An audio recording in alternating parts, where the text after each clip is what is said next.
Episode 120. 120. 120. 120. Yes, 120. I'm your host, King Mother Black Cherry. With me I have Mr. The Real Ant-Man. That's the real Ant-Man. Indeed it is. What up, everybody? How's it going? We are 2 days away from The Mandalorian Season 2, starring the boss, Sasha Banks. Do you think she's going to be in episode 1? Probably not, but... I don't think so. Probably not. It starring is pretty much a ridiculous thing to say. Probably reoccurring. Reoccurring. But I mean, yeah, it's 2 days away. More likely, I feel like we're going to do. Well, we are going to do in review of it every week. So, I mean, absolutely, absolutely, we are definitely going to be doing that. Also, as well, it is a pop culture phenomenon. So that any show really that I feel that reaches that status, we pretty much have to do a in-depth review each week. Yeah, absolutely. Do you think it's a pop culture phenomenon because this little dude behind me, or that dude, right? That dude. I mean, I definitely think that marketing wise, he sells the show hands down. 100%. There's no doubt about that. I also think though it's pure gold from Star Wars. It's like okay, so we all have our thoughts on 7, 8, or 9. I'm not going to go over it. You know, we can argue. Even Solo, you can throw in there. We all have our thoughts on all those movies. No, I think we're all universal. We're all universal and direct with Solo. We all know our feelings about Solo, and they're all like in unison together. There's no like, oh, maybe this way, maybe that. No. We're all together on that one. We're all united on that one. But I think with Mandalorian, it's the same thing except reverse. We're all together on that, but it's in a positive way. Everyone. I don't think anybody that truly loves Star Wars has dislikes Mandalorian, and I think that's what makes it really a phenomenon. Yes, and I'm not gonna lie, I was pretty hesitant midway through the season. Not gonna lie, I was like, I don't know, I don't know. It feels like villain of the week every single week, and then all of a sudden it's like, oh. Yeah, this is catching my interest. Oh, they are connecting together. Oh, I see. I understand now. They did a very good job of bringing everything together at the end. Do I feel like it was a little rushed season 1? I think so. I think they needed to hit that Disney Plus launch window. They needed to make sure that content was on there to really sell the service. Mm-hmm. And then, because we really didn't get nothing until now. I mean, even still, like we get our movie occasionally here and there. We got Onward. We got Hamilton. Hamilton was very good. I enjoyed Hamilton, but I mean that's like a one-time watch. Artemis Fowl. Yeah, I'll go back to Hamilton. But I haven't now. I haven't watched The Right Stuff. I hear it's pretty good. That's the one that's from the National Geographic Channel. Mm-hmm. It's about the Apollo 11, I want to say, mission. I think so. Yeah, and Togo was pretty good. I don't know if you've seen that. The One and Only Ivan was pretty good. I have not seen that. So they have Peter. What is up, Mr. Etep? What's up, man? Who are you gonna call? Does have an internet problem? What's that? Who are you gonna call? What's that? I said, who are you going to call? I know, Ghostbusters. Yeah, sorry, I was having an internet problem, guys, but I'm on. So I'm guessing we're going for breaking news, right? Yep, that's what we're talking about. Well, we're really just talking about how Mandalorian's 2 days away, and we're super excited. So we were just bullshitting till you got here. Okay, pretty much. Yeah, so I'm excited for the Mandalorian 2 days away. It should be awesome. Hopefully, it's gonna be awesome. I doubt it. You know what I'm saying? I doubt it's not gonna be awesome. So, but yeah, just. Disney Plus can't afford for it not to be awesome. Let's put it that way. absolutely 100% correct. Right now, Disney that is is true. struggling, so they need. Well, I don't think they're struggling, but I think fans like us are growing a little tired of not having content. No, I mean like numbers wise. If you look at numbers wise, I wouldn't say they're struggling. I mean, in 1 year they're at what, like 60 million viewers? Financially, they're struggling, man. I mean, they Financially, had a they're really struggling. bad year. They Well, just yeah, let go more people yesterday than compared to like the 28,000 they already let go. But not Disney Plus itself isn't struggling. The company as a whole might be. I'm talking about the actual service is the only, like, we're just growing tired and weary of not having content. We want Here's content. The thing, though. It will struggle if the content's not good. Let's say Exactly. Yeah, exactly. I agree with that. What's the point of having like Disney Plus anymore? You know what I'm saying? And go ahead. Go ahead, yeah. Pete. No, I'm just saying though, if the season 2 sucks, what's the point of having the Mandalorian? I mean, sure, WandaVision could be good or something like that, but I'm just saying though, they need it to be good. It was a pop culture phenomenon last year. It needs to continue being a pop culture phenomenon this year, especially considering that we don't really have too much in entertainment right now. You know, so this has been a really bad year for entertainment. So I feel it needs to do something special. So and if we'll see. To be perfectly honest with you, if it wasn't for Verizon, I would not have Disney Plus until Mandalorian came out. If I didn't have Verizon Wireless and Verizon gives you, now they're giving you Disney Plus, they're giving you Hulu and ESPN Plus just because of the fact you have the service with Verizon. Oh, that's pretty bad that they badass that they upgraded you to the bundle. Yeah, but if it wasn't for me having that, I would not have Disney Plus until this Mandalorian season 2 started. It's okay, Chris. Me and you can do a watch party. We could actually. Let's do it. We should. All right. Breaking news. Yeah, go ahead. Do you guys have anything? I don't have anything because everything I have is in the slides. I'm pretty sure everything that I would want to talk about is probably in the slides. Actually, I got a little breaking news. What's up? I believe, well, it's wrestling oriented. Tracy Smothers passed away today. I know you guys don't know that as a wrestler, but he was a pretty good wrestler in the 90s and all that. He used to be in ECW and WWE. So he's legitimate a tough guy, known in wrestling, pro wrestling, like legitimate a tough guy. So it's sad that he passed away. I think he passed away. I want to say of cancer. I'm not too sure, but I want to say that that's what he passed away from. So yeah. Rest in peace, Tracy Smothers. What was that his character name? Yeah, he used to be a part of Anthony. He used to be part of the FBI. Okay, I know who he is now. Yeah, okay. yeah. He's the guy who used to dance really funny and all that, What was the FBI stand for? Full-blooded Italians. Yeah. Is that seriously what it is? Yeah, that's what it said. What it stands for. Okay. Yeah, and the funny thing about it was there's one guy who's actually Italian. The other two guys were like Southern guys. That's what's funny about it. And even JT Smith was in it at some point too. Oh, yeah, wow. exactly. So it's just only they will have one really Italian guy at one point in the group. Then after that, they had actually all Italian guys. But at first, they just made fun of the whole group and all that. Yeah, they try to act Italian and all that stuff. So, but yeah, no. What's going on, Dad? What's up, guys? But yeah, he was a legit tough guy and all that. And he was a good wrestler, pretty, so it's sad to see him go. I mean, and to be honest, being a pro wrestling fan, there's so many wrestlers who pass away prematurely throughout the years, so it's always sad to hear that stories like this happen. So, yeah, definitely, for sure. Also, everyone bends the knee at Disney at some point. I do not.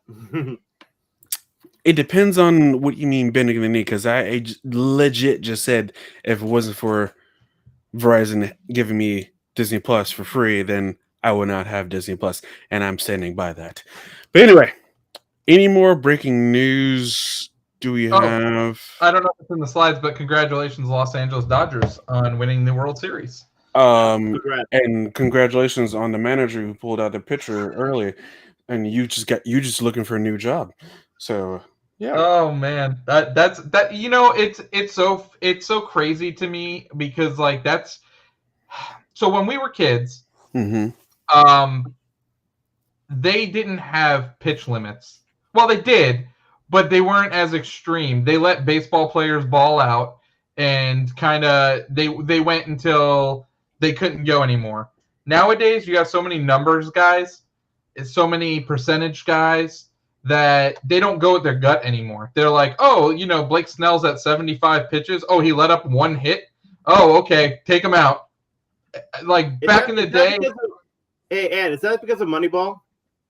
Yes, Is that definitely. Looking at that, really? Moneyball? Absolutely. It's all analytics. It's even worked its way into football, like in recent years. And they're going all on analytics and stuff like that instead of, going by gut instincts. I don't know.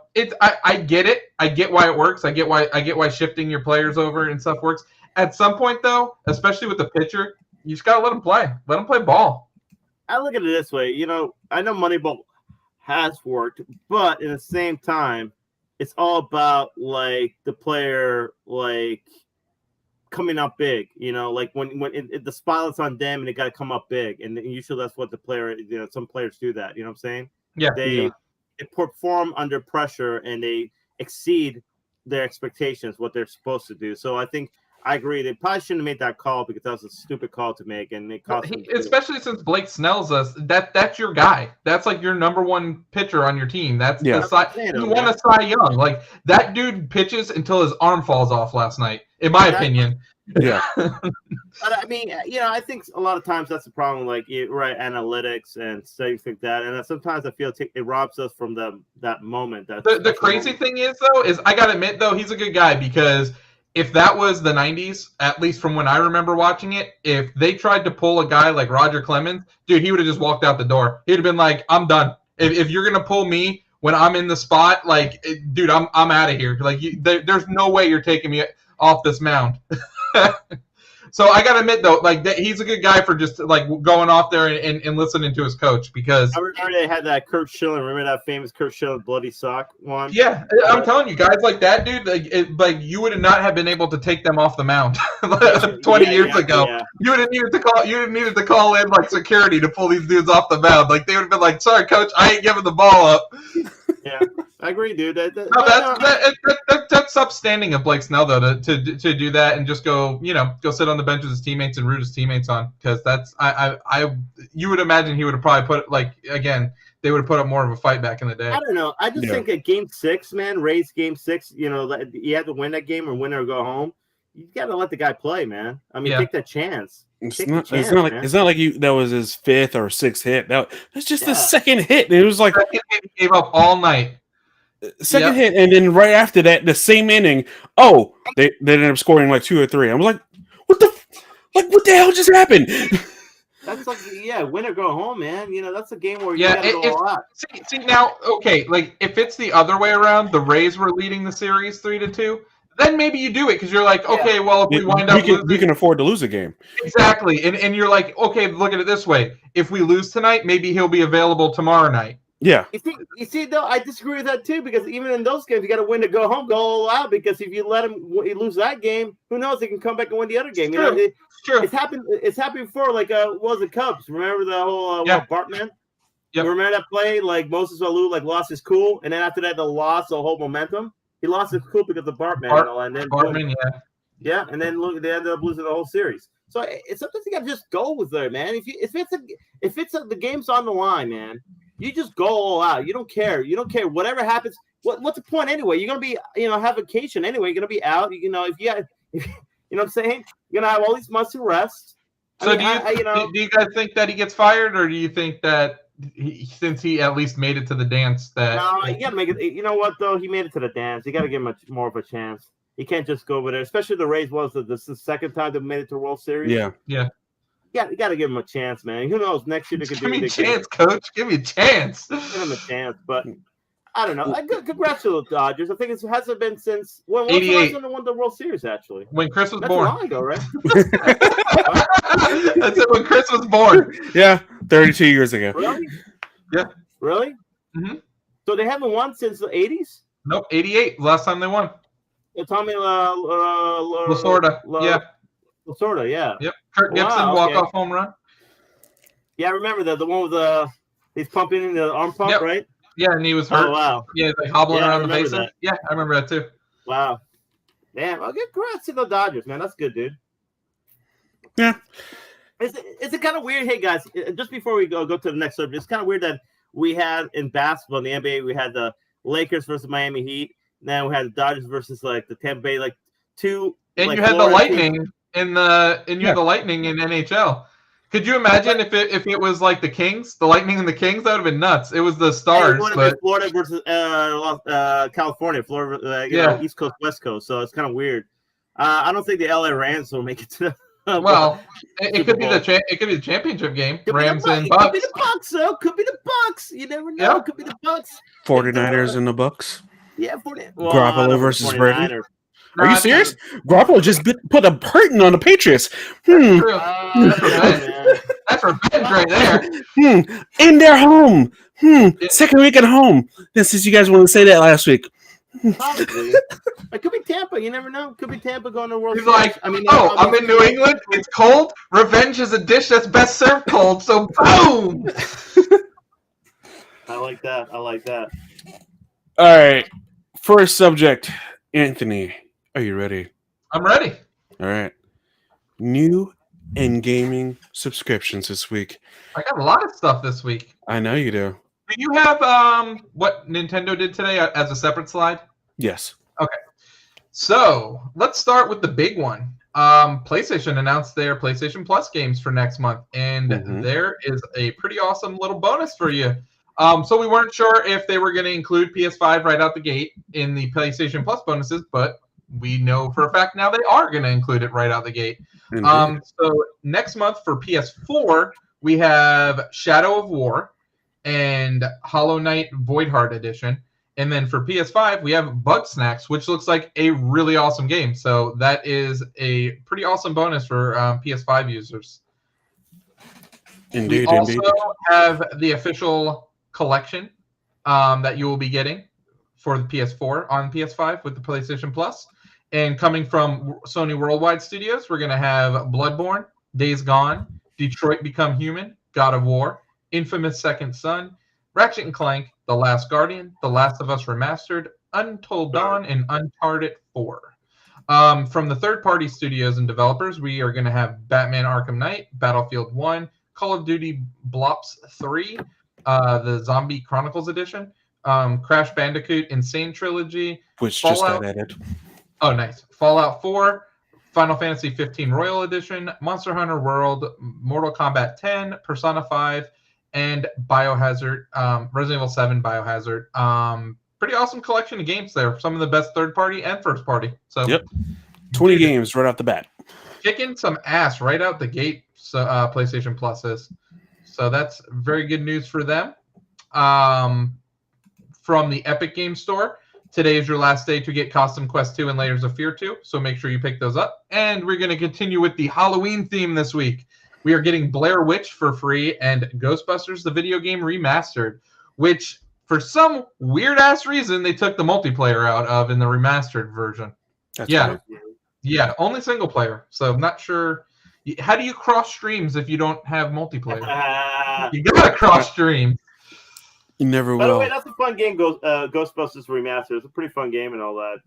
Yeah, it's a good game. It's just really weird design choice to take out the multiplayer.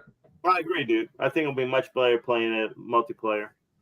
And especially that game, too, because I don't trust my AI. My AI in that game's hard to kind of like, you know what I'm saying? But yeah. Oh, yeah. You can never trust the AI, dude. They don't know what they're doing. No, they do not. All right, and then for Game Pass, we have announced and already released on Tuesday was Carto, which is indie game that that came out on Game Pass day 1 for console and PC.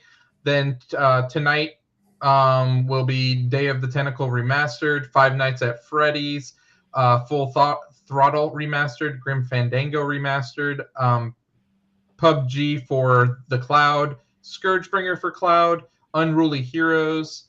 That's all tonight. And then on November 5th, we have Celeste, Comanche, Deep Rock Galactic, East Shade, Knights and Bikes, and all 3 expansions for Ark. Oh, I'm sorry, the Ark one comes out November 17th. Nice. But yeah, that's what's been announced. And yeah, so that's and they also added Touch Play so that way you don't need a controller if you're playing on the Android app for games for these following games: Dead Cells, Guacamelee 2, Hellblade, Senua's Sacrifice, Hot Shot Racing, Killer Instinct, New Super Lucky's Tale, Slay the Spire, Street Rage 4, Tell Me Why, and Undermine. So that's it. All right. Boom. Pretty good list. Also, as well, if you have Ubisoft Uplay, you get to access Watch Dogs Legion starting tonight. Yes, sir. Did you download the new Ubi Connect app? No. So they like redid their whole app. It's pretty cool. You should download it. It's you can I know add it's your supposed to connect. It's supposed to connect all their games together, Yeah. and you can do cross progression or whatever through everything. Yeah, it's supposed to bring your So like if you get to level 5, I don't know, chapter 5 in like let's say Assassin's Creed 3, Yeah. and then you play it on the Xbox, and then you want to go to the PlayStation or the computer, you can pick up right from there if you own it on both. So Right. pretty awesome. Probably will indulge in that. But also as well, coming to gaming subscriptions and whatnot, which was a weird announcement that got announced yesterday or the day before. Destruction's All-Stars Oh yeah, that's right. got delayed, but not only delayed, but then they got like, oh, we're going to add this to PlayStation Plus in February and March. So, like, this apology, I guess, announcement. Pretty nice apology. That's a $70 apology. Yeah.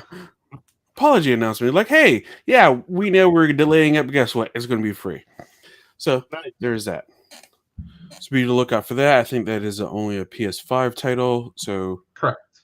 Yes. So if you have a PS5, be look for it in February. Probably when we'll have more PS5s out in the wild, since everyone and their mother is getting their systems and unboxing all of them. Between that and the Xbox Series X, everyone's decided to. Actually, no, that's weird. PS5, everyone got their PlayStations on Friday, but they weren't able to unbox it until Monday, and then Xbox unboxing wasn't supposed to be unveiled until Friday, but then they moved it up till today. Yeah, it was like everything was super weird. Yeah. I don't know what was going on. All I know is that Sony should have sent you one, Microsoft should have sent me one, and then we would be this world would be complete. The world would have been complete, and we would have gotten the unboxing of everything, and then Pete would have had a big smile on his face because what happened with the Nintendo earlier today. And that's coming up next, right? And it's coming up right now. All right, so Nintendo dropped a mini direct just out of nowhere this morning. And Pete, did you hear about all of this? Did you know about all I this? actually watched it. I actually went over there. I was like looking through my phone. And I'm like, oh wow, Nintendo Direct. So watch the whole thing. It was actually pretty good. There was a Gatorade Get Hype moment for me on there. What was it, Ant? Oh, that let's go through here. Okay.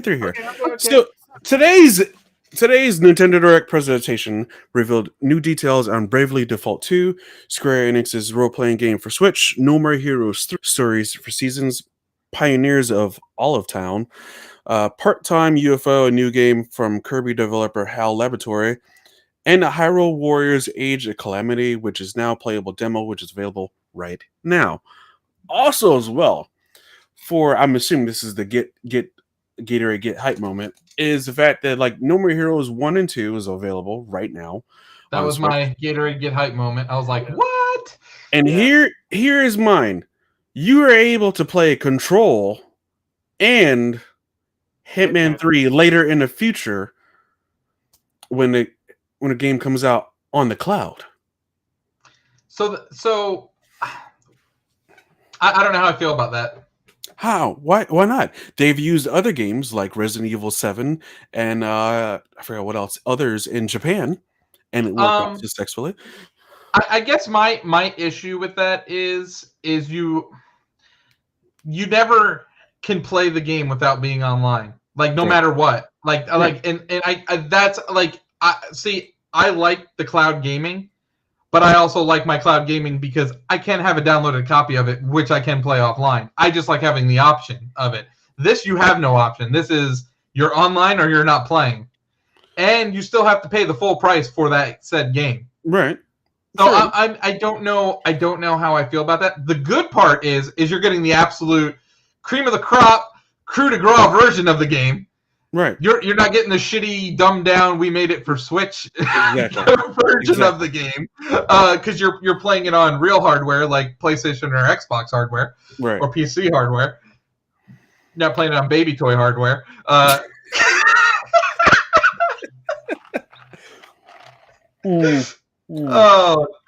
come on, comment section.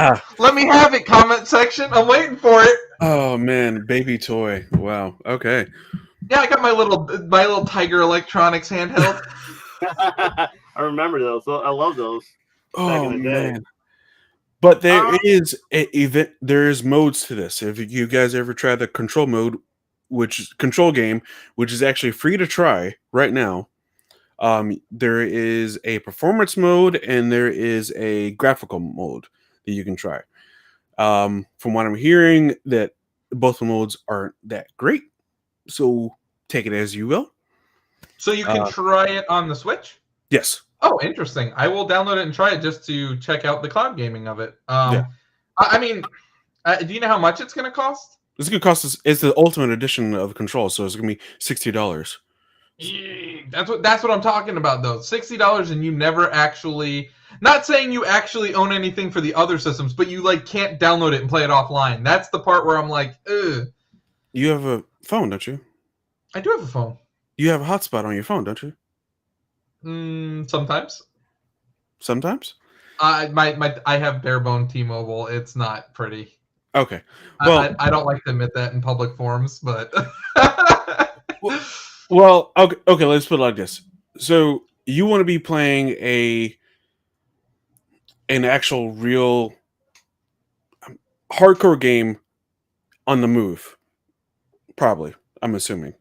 You probably wouldn't. You probably would be playing something that's light and fluffy. That's kind of just make times go by until you get home, until you're ready to play an actual real game. It depends. I get nice long lunch breaks, so I played a lot of Breath of the Wild during my lunch breaks, and those are something that you can be like, I can go in, do like a little quest thing, and then get out. Yeah, I can give you that. I can give you that. Yeah. So Control is more of a single player focused, like beat for beat, kind of like Uncharted in a way. You feel like you can't really get a break. Mm-hmm. Kind of like a Max Payne or something that's continuation of story, something you want to play out in a series. But is it better than Quantum Break? That is the question everybody wants to know. Yes, actually it is. Okay, good, because Quantum Break sucks. Yes. I got a question at Xbox. Your Game Pass? Yeah. Can you play all those games offline? Absolutely, you can. You can? Yes. Okay. You don't need internet in order to play those games? I don't believe so. Okay. Well, I'm just wondering because I thought you do need as long as you're. He's talking about You talking about xCloud, right? Yeah. Well, xCloud too, right? You can't play. Well, xCloud is cloud gaming, but you can download any Game Pass game to your home console, and you do not have to have internet to play it. No, you do not. No, I'm just wondering because, let's say if I go to PlayStation Plus store, I have to have online in order to play PlayStation Plus. You know what I'm saying? Yeah. Well, to play an online game, you do access to those games. No, you could be offline. You get a timestamp. It gives you a week or something like that. Okay. You just have to sign in at some point to for the DMA or what's it called?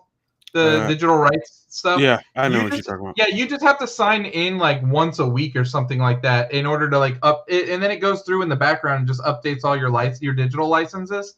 And then as long as you do that, then you can play offline for a certain time period. I don't know what it is. I could look it up for you. I'll look it up later. But the way it works is when you sign into Xbox Live or PlayStation Plus, it looks at all the digital games you have downloaded and it updates the licensing on them all, and it sets it out a week or something like that. Yeah, I just want to make sure because I don't want to feel like you're just saying something like Chris. No, that's literally you can. It's a cloud game. You could only play it in the cloud. It doesn't download anything to your console. It might download a player to your console, but it's not anything to do with the game. It's just literally you're watching a Zoom meeting of someone playing a video game. I look at it this way: Nintendo never really gets great third-party games. So for them to get Control and Hitman. Oh, if that's your only Any console, which way, it's fantastic. Any which way, that's a plus in my Yeah, opinion. if that's your only console, it's fantastic. But if you have other choices, I would recommend doing other choices. Yes, I get it. Yeah, if you want to play on the PlayStation or Xbox, you have that option too. But a good thing about, you can actually play it on the go though. Those two games. Well, yes and no. Oh, you need good hotspot, like internet. You would need to make sure you at least have what's cloud. They say cloud gaming. They say like 6.5 megabytes down. If not higher, yeah. Yeah, and that's to have and you want to use a 5 gigahertz router. So if the hotspot you're connected to is only 2.4, you're not going to get optimal either. So when they say you want a cloud game through 5 gigahertz connection, really. Yeah, but I'm still thinking this is still a window because this is as an introduction to something that could be great later on. Yeah, so exactly. So yes, games. The Switch is not powerful enough. I believe we can all agree on that. Yeah, Switch is not. Switch can't run freaking Doom on there. Yeah. No way. No way. No. Well, they can because it came out for Switch. It is on there. Never mind. Okay, let's say another game. Let's say Assassin's Creed. It can't run Assassin's Creed. It can't run Far Cry 5. Yeah. Or 6. Far Cry 6. The new ones, yeah. Yeah, the new ones. It can't run that. You know what? I think it could. I just think it would take heavy optimizing because it runs Witcher 3 pretty good. And Witcher 3 is a beast of a game. Yeah, and how long ago did that come out? Oh, it was a while ago. Okay. So newer games, newer titles, let's say the fact that hey, yeah, I want to play this game, but the only system I have is a Switch. Let me pay $60 and I can just play it through on a cloud, and then I can be it'll be my own version of Stadia. I believe this is Nintendo's way of being hey, yeah, let me go ahead and push Stadia out the way. xCloud's coming in, they're going to push Stadia out the way.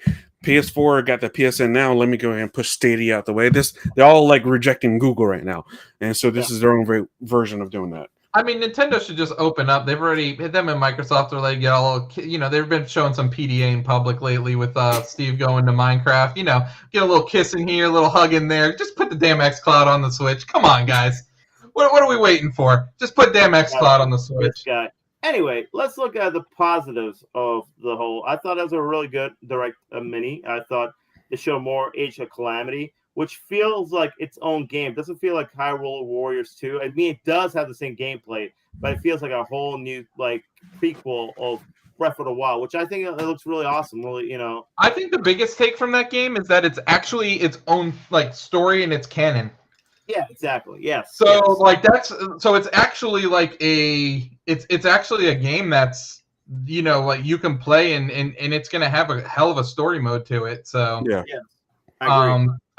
I'm really excited for Immortals Phoenix Rising, but obviously I would get that on a more powerful system. But dude, that game looks fantastic. And if you're just a Switch owner, that's awesome. You're getting Immortals. What's that game again? It's the one that looks like Kid Icarus. Kind of Greek one. Yes. The one that, yes, that looked great actually. Yeah, I thought that looked great. It has been known as the Breath of the Wild spin-off kind of a thing. Yeah. Okay, like clone almost in a way. Yeah. It looks like it has God of War theme, right? Like God of War theme. Honestly, it looks like Breath of the Wild, God of War, and Kid Icarus had a baby. Yeah. That's the best way I can describe it. It's from Ubisoft, so yes. Yeah, it looks like a great game. That looks like a really good game. Ubisoft's on fire, man. They've been coming out with some good stuff lately. I like that part-time UFO. I mean, for a small game, it looks fun. It looked like a fun game. It looked like something like. I thought it was funny that they waited till today though to delay Bravely Default because they had that listed all the way to today as a 2020 title, and then today they're like, February 26th next year, which isn't a huge delay, but I just thought it was funny they waited all the way to today to announce that. Will you buy that game, Matt? I don't know. I like turn-based games. I just don't know if I'll get that right away. It seems like Nintendo's really doing a lot with RPGs. So they have a lot of RPGs, turn-based games. So they're number one in the market, and it's not even close right now in Japan. Like Yeah. they're just and so They're really doubling. of They're course really they're gonna doubling do down. Japanese RPGs. Yeah, they're really doubling it down on that. I do love it, and like I said, the fact that they dropped No More Heroes 1 and 2. If anybody has not played that game, those are two great games. Now you have on your Switch, and of course, Question though, guys, are they updated from the Wii versions, or are they like straight Wii ports? probably straight Wii ports. I'm guessing. Wii ports. My That best sucks is, because they did remaster them, so I was kind of hoping we would did get. they? Yeah, on PlayStation 3 they remastered them. Oh, did they really? Oh, I don't I know. believe they did. I mean, I'm guessing it's. Now I gotta look that up because I'm double guessing myself. I'm guessing it's in the Wii ports. That's what my best guess, considering they just dropped today. But I mean, you never know. But I'm excited for No More Heroes 3. The only kind of disappointment is they haven't really announced Bayonetta 3. I mean, they said it was going to come out. It's been already a couple of years, so I'm not sure when that game's going to come out. So the first Metro 4. what was that? Metro 4. That's another game that we don't know when it's going to come out. Yeah, Sorry. that's another one too. I think that's the root of all my Nintendo anger. Really. Yeah, Metro 4 got delayed again and again and again. So we haven't had a great Nintendo Metro game since Corruption. I want to say. Yeah. Corruption. Now it's like literally like more. No. The remake of 2 is really good. Samus Returns on the 3DS. Okay, yeah. No More Heroes 2 or No More Heroes 1 was only released on the Wii. No More Heroes 2 was also already released on the Wii. What was dude? I swear there was one that came out on PS3. Am I like? I don't think so. I don't think I so. don't think so either, man. No, dude, I'm not crazy. It came out on PS3. You could be a little crazy, yeah. Either way, Nintendo did a great job with today's I Direct. think so, It is actually causing me to pick up my Switch. I'm downloading the Hyrule Warriors demo right now. So well, you know what's great about that too? It actually saves your progress. So when you buy the game, it actually can continue. It does. It does. Yes, it actually saves your progress. Yes, it does. So Guess what, guys? I'm gonna pick up that baby toy and turn it on today. Look at this guy. Baby toys for everybody. Hey, just when you thought yours out, they pull you back in, Ant. They pull you back in. Baby toys all around, guys. Baby toys all around. In 2 weeks, Pete, that thing will be collecting dust. Don't get that twisted. Yeah, but I mean, I think Age of Calamity looks like a fun game, though. I actually think I might actually purchase that myself. It looks like a really fun game. I mean, I'm a big Zelda. It is, but in 13 days, Pete. 13 days. This man is going to have an Xbox Series X in his house. I'm not, you know, and that's the thing, too. To be honest, though, you guys are right. Nintendo is going to be collecting dust, unfortunately, because it's going to have to take a step back for PlayStation and Xbox. And I totally understand that. I mean, it's going to be, but at the same time, though, I feel like in the coming year, you know, with games coming out, maybe hopefully there's going to be a lot of games coming out in the coming year for all systems that, you know, who knows what Nintendo is going to pull out. Okay, found it. It did come. It was the original, got remade for PS3 and Xbox 360. It was called No More Heroes Paradise. Came out in 2011 for PS3. Only ever released in Japan for 360, which is kind of weird because all 5 people that owned a 360 might have bought it. But okay. Yeah, but they did make it for PS3. I wasn't going crazy. These 2 are the ports, right? These 2 are the ports from Wii. They're the Wii ports. How much are they? How much are they? If you buy them now, they are $17.99. They are on sale for a week before they go back up to $20 a piece. Oh, that's not too bad. No, I think that's a fair price. Not bad at all. No, and I think honestly, if anybody purchases those games, they're really fun. They're weird. They're 2 weird games, but they're fun. Yeah, I mean, they're very good.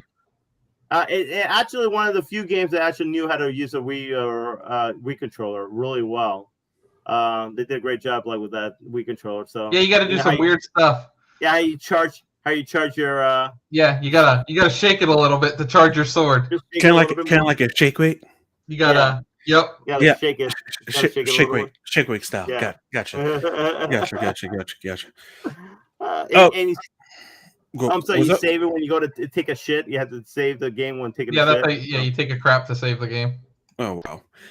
Anyway, Nintendo's holiday lineup includes Pikmin 3, which is out this Friday, Hyrule Warriors, Age of Calamity, November 20th, Fire Emblem, Shadow Dragon, and the Blade of Light, first official English language localization, which is December 4th, and Game & Watch Super Mario Brothers, November 13th. So be on the lookout for those. And what's available now is Mario No Kart. Mirrors. Oh, As well. Mario Kart Home Circuit been available for a couple weeks though. Did you pick it up, Chris? No, that's $100. No, that's $100. No. You could put Baby Yoda on top of the car, though. He could go for a little ride. No, Look, he wants to go for a ride with Chicky Nuggets. You could. Chicky You Nuggets. could. Mario Kart. Chicky Nuggets. You could. Just saying. Oh God, no. Yeah, I almost sold them. Dude, if Chris put him on top of the Mario car and rode him to a box of Chicky Nuggets, that video would get 1 trillion hits on YouTube. I'm just letting you know. It actually would. And just play the Baby Yoda song. Gonna get chicken nuggies. You know what though? We're giving people ideas. You know that now. Now people are gonna posting that on YouTube and let's steal our ideas and get a million views. So well, good luck because this thing you can't even get it anywhere. So if you do it, that's what's up, guys. There you go. Hold on, wake up, buddy. Nope. Now I gotta turn you on. Nope. You should be on. Nope. Oh, you weren't on. There you go. Oh. Baby Yoda. Hold on. Yeah. Ian grabs the chicken nuggets that way. He lifts it up to his mouth. Dude, could you imagine having the Force? You could just feed yourself without even moving yourself. Oh yeah, that'd be great. That's what Obi-Wan did. Was this Jedi powers? Just Stop it. All right, moving on to some sad news. I don't know if it's sad or not. Dude, you need a hush. It is sad news. All right, so Halo Infinite loses another director within 2 years of development. I don't know. I don't know. I don't know about this. As an Xbox fan, Anthony, I believe you should be worried about this game. A little bit.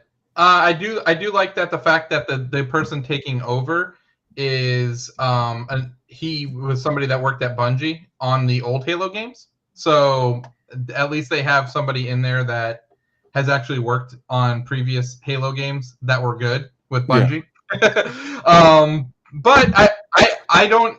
The thing that I'm not worried about is I'm not worried about if it's gonna be good or not. I'm worried about when. At that point, I think that's because they can keep delaying it forever for all Microsoft cares. But when are we gonna see this game? You know what, Ant-Man? You know what? It's funny. You're always hard on Nintendo. You always criticize Nintendo. Come on, man. Criticize Xbox for delaying this game. What is up with this? What is up with this? I would rather have a better game. What is up with these guys leaving, man? What is going on here? Explain to me this. He didn't leave Microsoft. He just left working on the game. He still works for Microsoft. So he still works for Microsoft. He just dropped out of working on the game. That is unacceptable, man. We need to have this game finished for next year. What is you never play it? I mean, I'm kind of agreeing with Pete because I mean, this was supposed to be their flagship title. That's true. That's absolutely true. Flagship. You know, and you're right in that Xbox I don't agree with him on anything.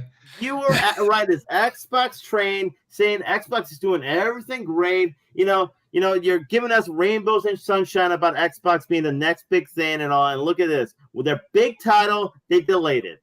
What is going on here? Explain this, Ant. Explain this. Because you're over there crap on PlayStation, you crap on Nintendo, but I want to hear some criticism on Xbox. I want to hear it. There's no crapping on PlayStation this evening. You've done it before, Ant. You've done it before. Come on. Admit to it. Not this evening. I've crapped on every console at some point in my life. You've crapped on Xbox at all. You've been on the train. I've never crapped on Xbox before. No, you've been on this train for the last couple of years, man. You've been on this train. You have been. You have. But now you've been on this train. You have been, yes. Now I want to hear some criticism. Criticism, Ant. Come on, Ant. Did I own an Xbox One first or a PlayStation 4 first? Xbox One. You probably own a PlayStation 4 first. I'm saying no. I'm not saying the past. I'm saying the present. This past year, you've been like, oh, Game Pass, the best thing ever.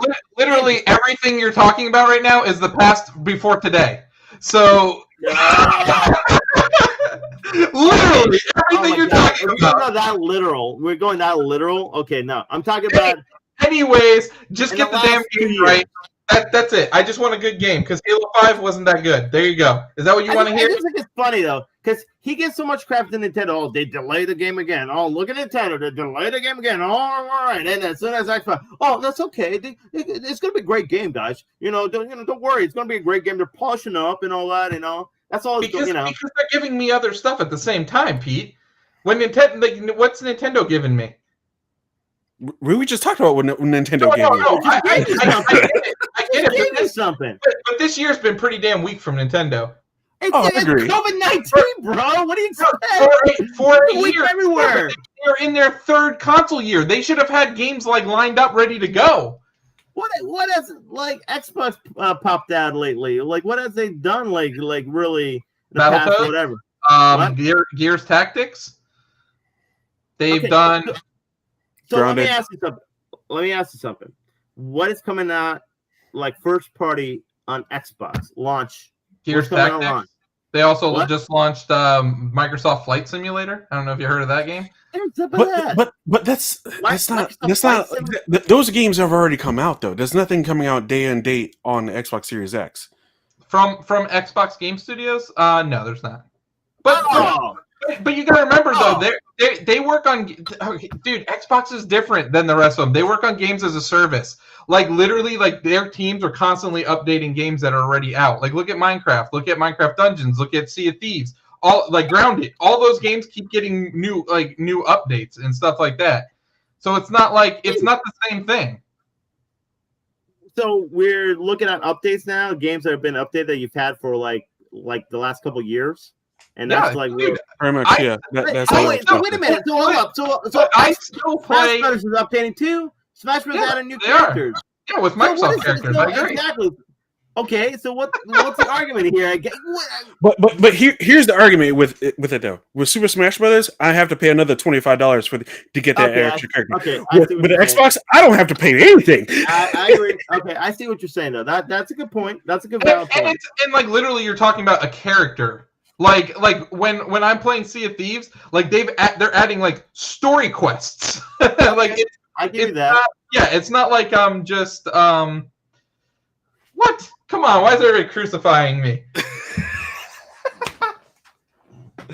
No, you don't. No.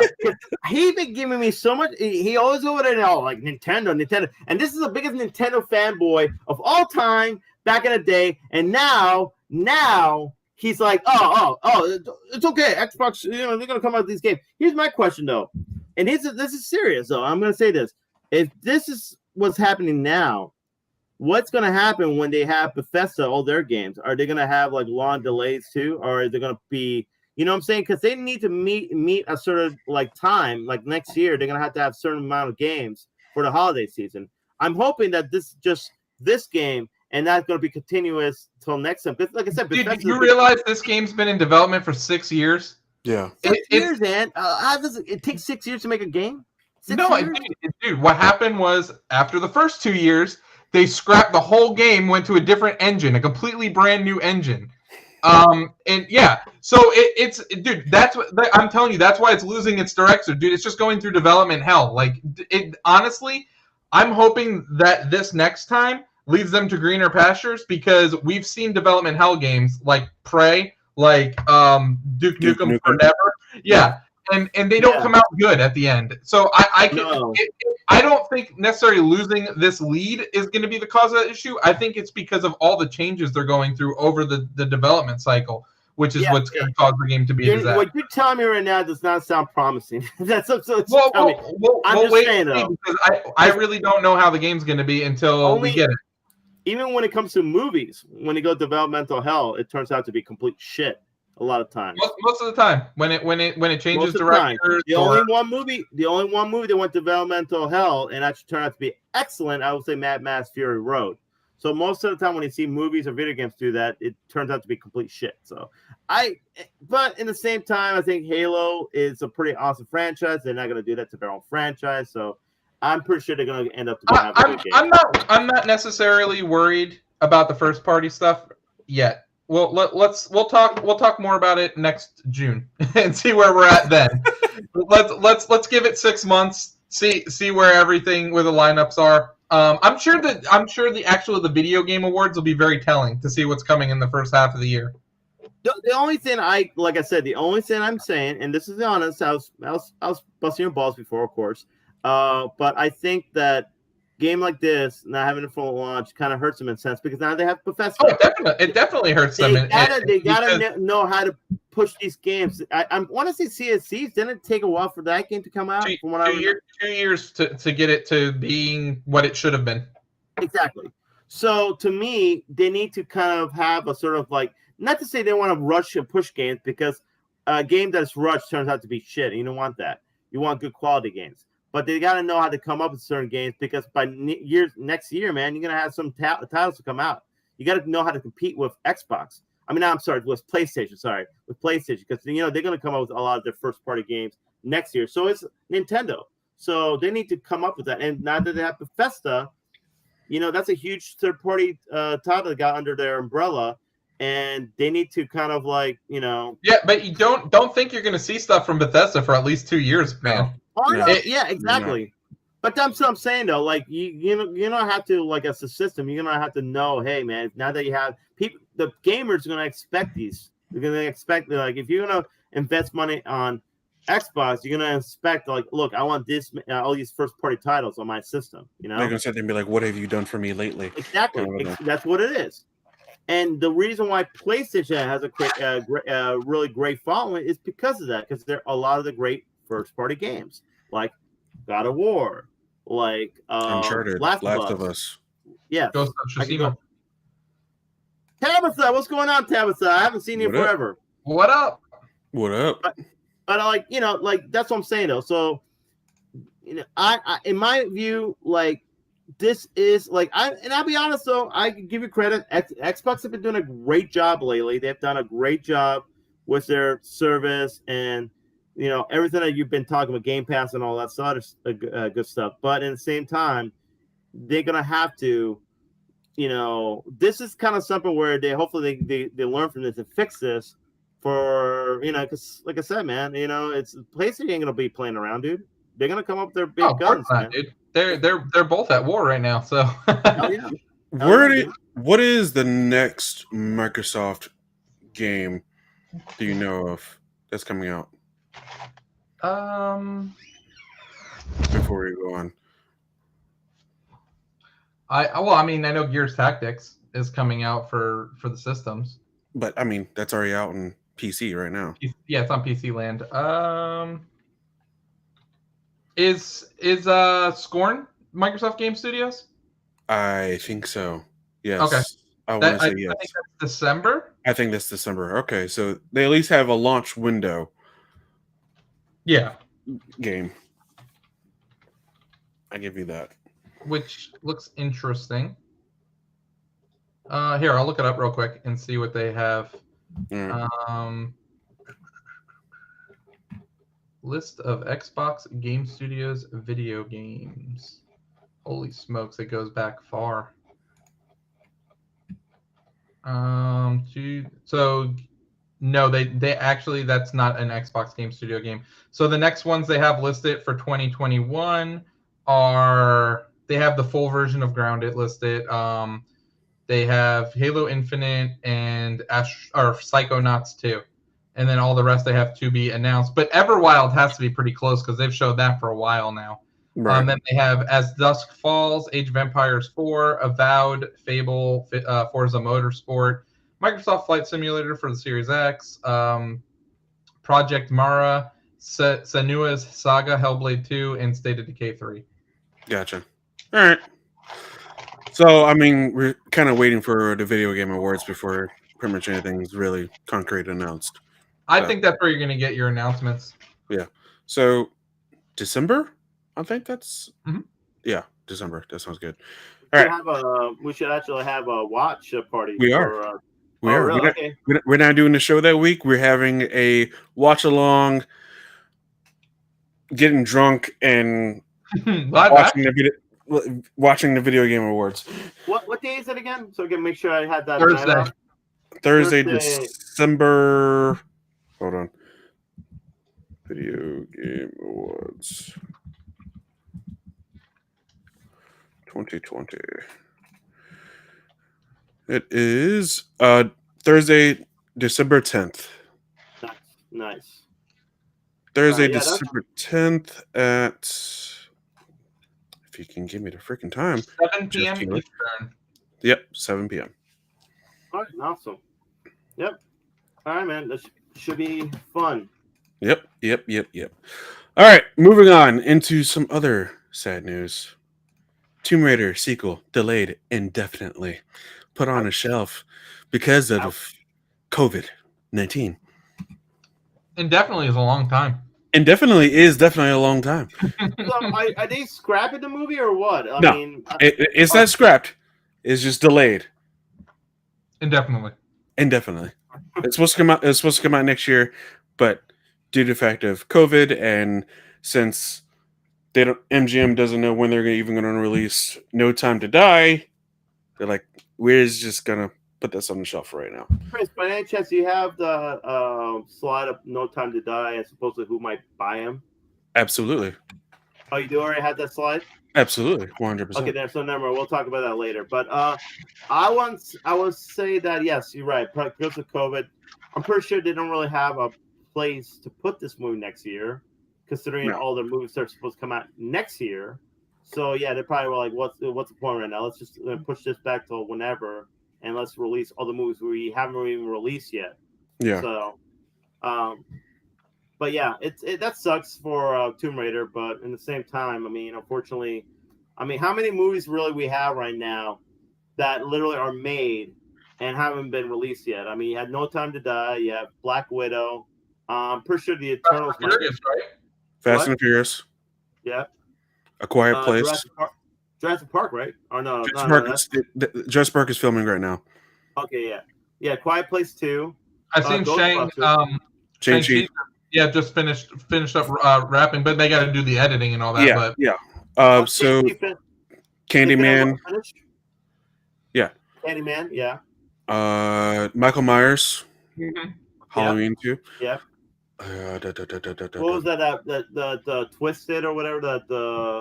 That's that prequel to. Spiral. Spiral. Yeah. Yeah, that's also been delayed. How about Eternals? Eternals was also supposed to come this year too, right? Yeah.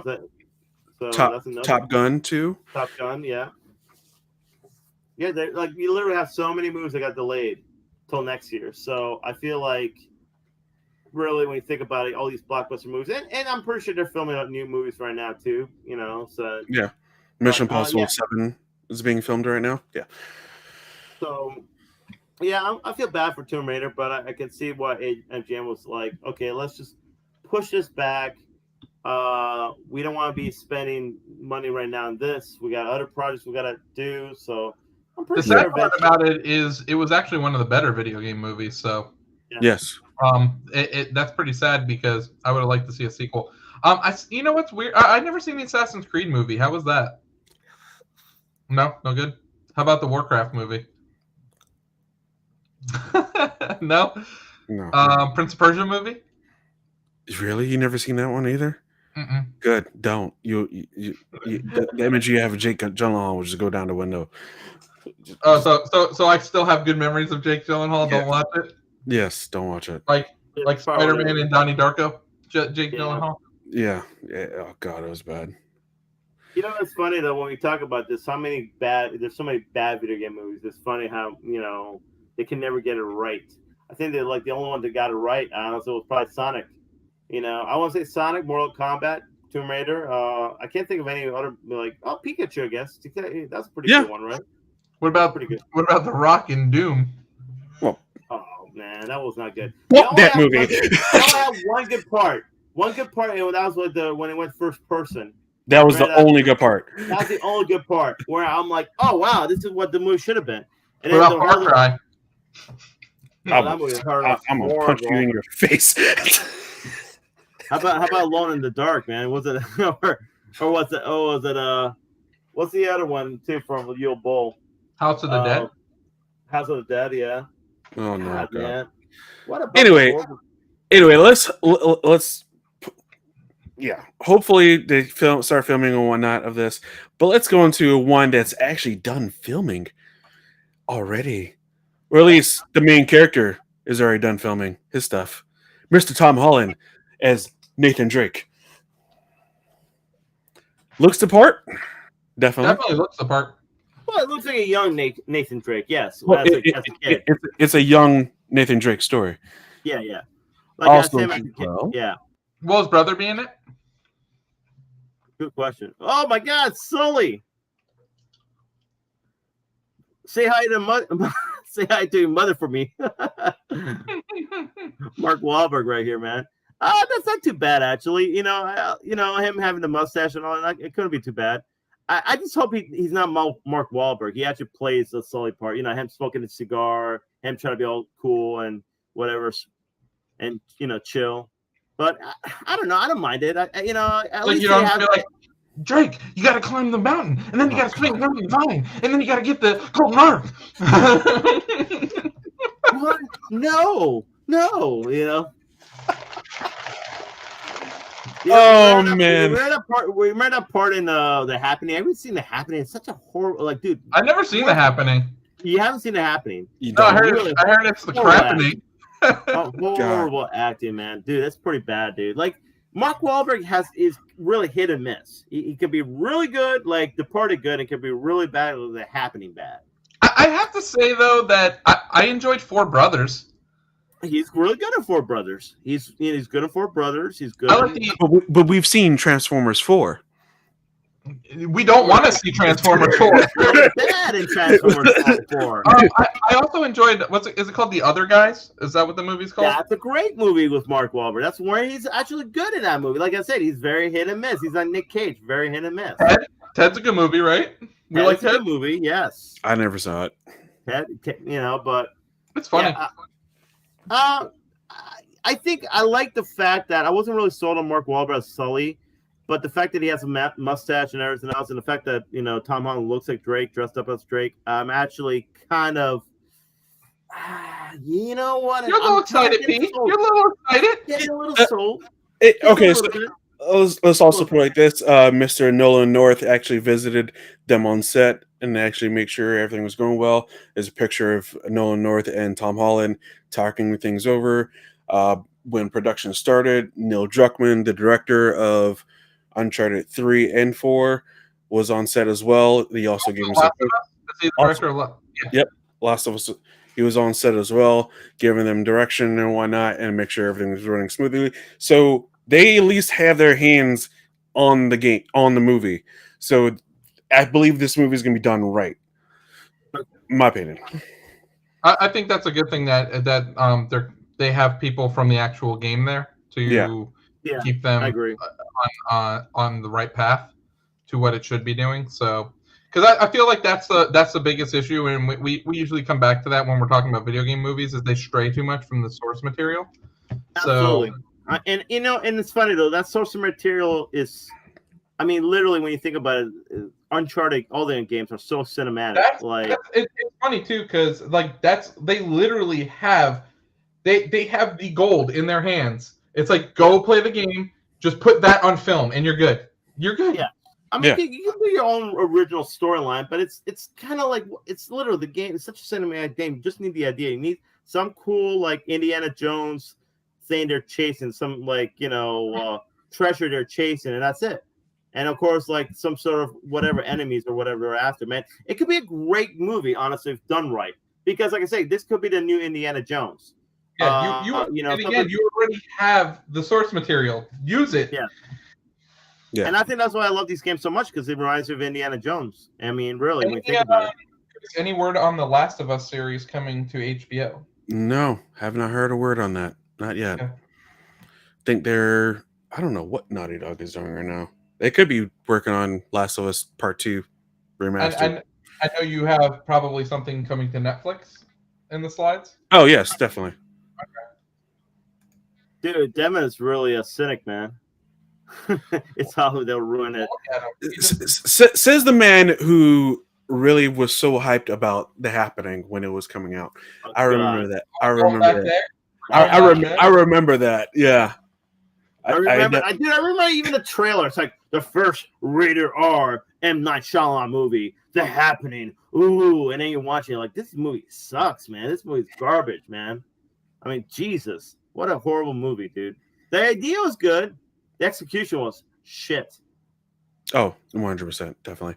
But Uncharted is done filming as far as Tom Holland's parts wise, so he's moving on to Spider-Man 3, which starts filming next week. So hopefully it will have Tobey Maguire and Mr. Andrew Garfield in there. But we will know. But Sony has said the fact that possibly will be a teaser by the end of the year. Possibly. And also, big time rumor that Miles Morales will have his own trilogy in the MCU, which is pretty awesome. Yes. More Spider-Man, the better in the MCU, in my opinion. Well, this will be a perfect way to introduce them in this movie. If you're going to bring Tom Holland and Tobey Maguire and all that, and the fact that you have Doctor Strange. They should totally kill off Tobey Maguire's Spider-Man in the movie. Really? Really, Devin? Great movie happening. Okay. I mean, come on, guys. He is watching us on YouTube, so. Anyways, that's besides the point.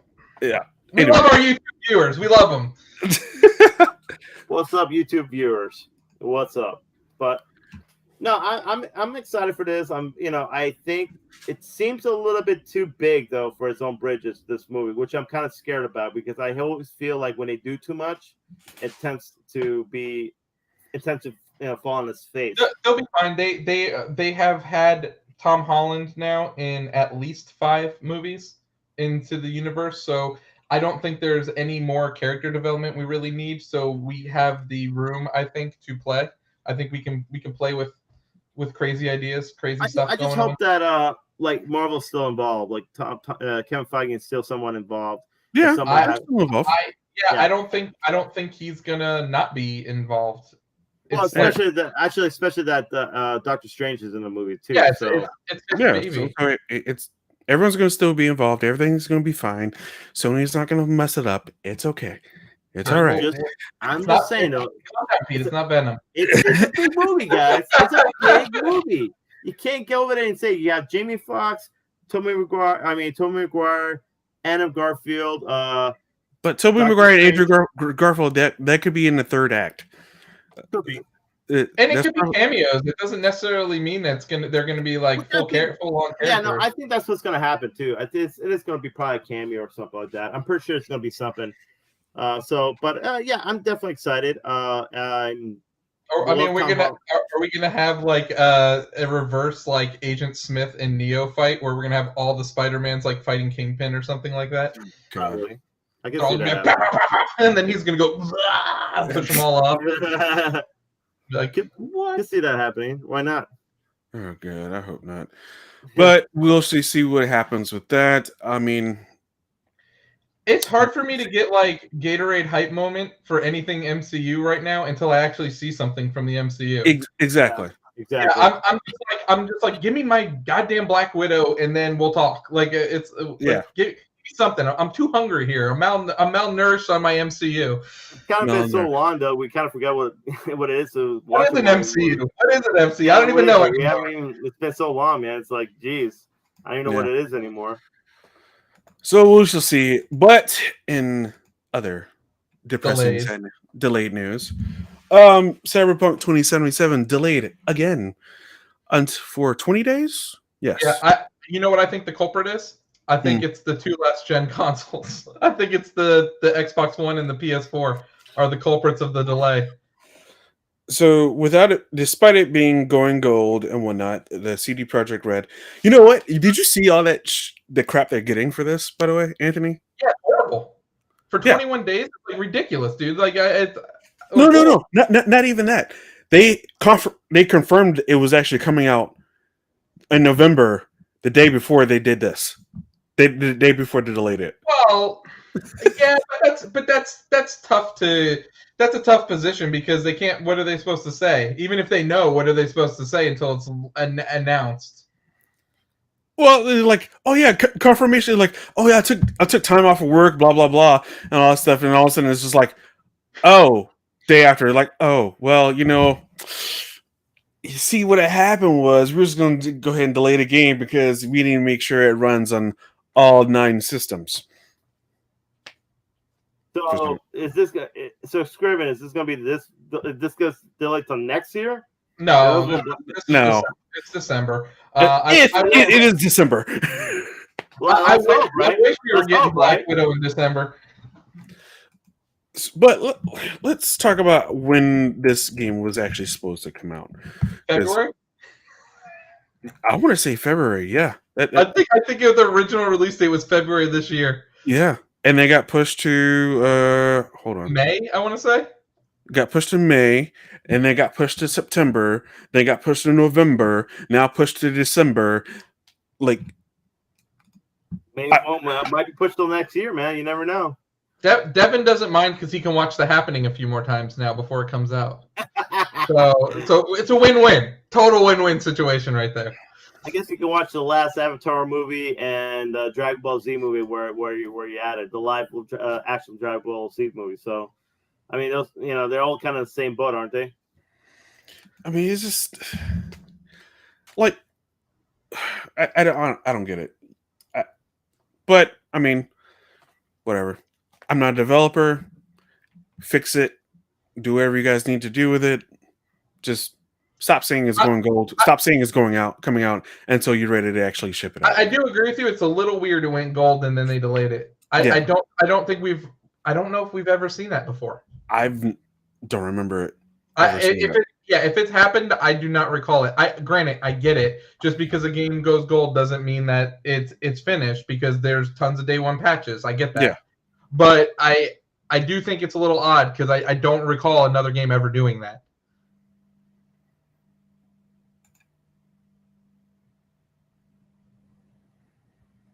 I don't know what that means. I don't know what that means. Don't know what that means. But I mean, I don't know. We'll see what happens if it comes out. When it comes out, we shall see. So, moving on. Netflix is working on a live-action Assassin's Creed TV show. It's got my interest. I'm interested.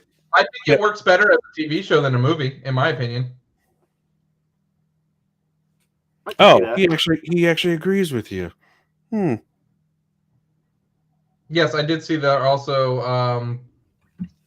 I did see that some of the developers were getting death threats, which is absolutely that's overboard, man. That's ridiculous. That's so stupid to hear that. If these developers they're working their ass off, guys, to make a great game for you guys. I mean, relax, okay? The game's gonna come out. All right, that's just stupid. Sorry. There's no reason for death threats, but there's reasons to be mad. Yes. Yeah, you got a reason to be mad. Yes. But that's more on the studio's part, like to say, like this is when it's going to be released, knowing they have this deadline and they're pushing these guys to the limit to make this game. And it's, I mean, what are you going to put up a bad game? I mean, you're not going to do that, especially when you got so much money involved. To the topic on hand, and the reason I feel that this game franchise would work really well as a TV show. So let's say we go 8 to 10 episodes, right? So we could in theory hop time within a single season. So we can go in the Animus. We could visit Jerusalem in an episode or 2. We can hop back in there, go to Rome, maybe go to France in a couple episodes. Granted, you don't want to do too much because you want to get a little bit of bit of lore. I think you got to base that on every season. It should be based on something like Assassin's Creed game. Like one, I agree with that. It should be versus Italy versus Italy. Then it can go to like Then you go to Egypt, Greece, ancient Greece. Like you gotta do, Okay, build and then right there you would stop because Netflix is going to cancel it after 3 series, three seasons. So you might as well get all you can get in the 3 seasons because they're going to cancel the shit. Hold up, man. Hold up. Really, when you look at it, man, you got to build on the thing. I think it's actually, but I agree with you. I think this could be a great show because the way you do it is like you're from the future, right? And you go back in time and you become assassin. That's how kind of you do it. You study the Assassin's Creed heritage, and you live through what the past assassin did, and so you're living through that time and whatnot. But you learn along the way, you learn the moves and whatnot of the assassins and all that kind of stuff. Chris, how many of the games have you played in full? Every single one of them. Okay, so you know a lot better than me, but the actual game is, and correct me if I'm wrong, is about like the Templars versus the Assassin's Creed. Okay, so and you're a Templar or you're in the Assassin's Creed? You're the assassin. You're the assassin. Okay, so but like all through time, these two like clans are fighting each other. Yeah, and kind of like the dark side and light side. Yeah. Yeah, and you're looking for. What is it you're looking for? I've never played it. Sorry, I'm not being a jerk. The what's it called? Mostly in the Ezio collections, Exio collection, you're looking for the Temple of Eden, no, the Apple of Eden. Okay. So pretty much you're looking, then that will give you control over pretty much. You'll give you power pretty much, and then it just goes on from there. But like recently in the recent games, it's just pretty much like. You're going through Sparta and you living through that life of whatever they went through in Sparta and things like that. You're not looking for a single artifact. Actually, you know what? Templars haven't really caused a threat the last couple of games, to be honest with you. So, do you think we'll ever have a game where you're playing in the futuristic anima part? That's what everyone was hoping for after the third one, because we went to the American history one where the Native American history where George Washington area, and we were like, oh crap, are we going to go into the future now? Because like with the way they ended 3, I thought we were going to go future wise. Well, they've even gotten like as far as the Industrial Revolution, and I believe it's called Syndicate. I believe that's the most. Yeah, I think that's the closest we've gotten to like current time. Yeah.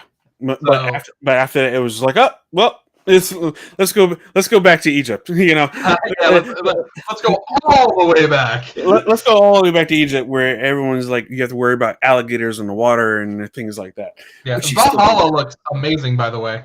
Valhalla I can't wait for that. Yeah, it's. I've bought most of them now from sales, so I can't wait to start playing the series because I honestly I've only tried the first. I didn't like it. Everyone tells me to skip it and start on 2 because it's way better. Yes. So I'm still gonna probably try to play 1 again and just force myself through it. But good luck. But my point is still about the show, the way it should be done. I should focus on each season, like a sort of like I said, first Italy, then. If you want to do the Revolutionary War, whatever you want to do, you got to build it like that. The thing is, it's way too costly for a TV show to be bouncing back and forth from different countries. It can't do that. Way too costly, and it loses focus too on what's going on. I'll give you 2. It should definitely not be 1 because I'm telling you, man.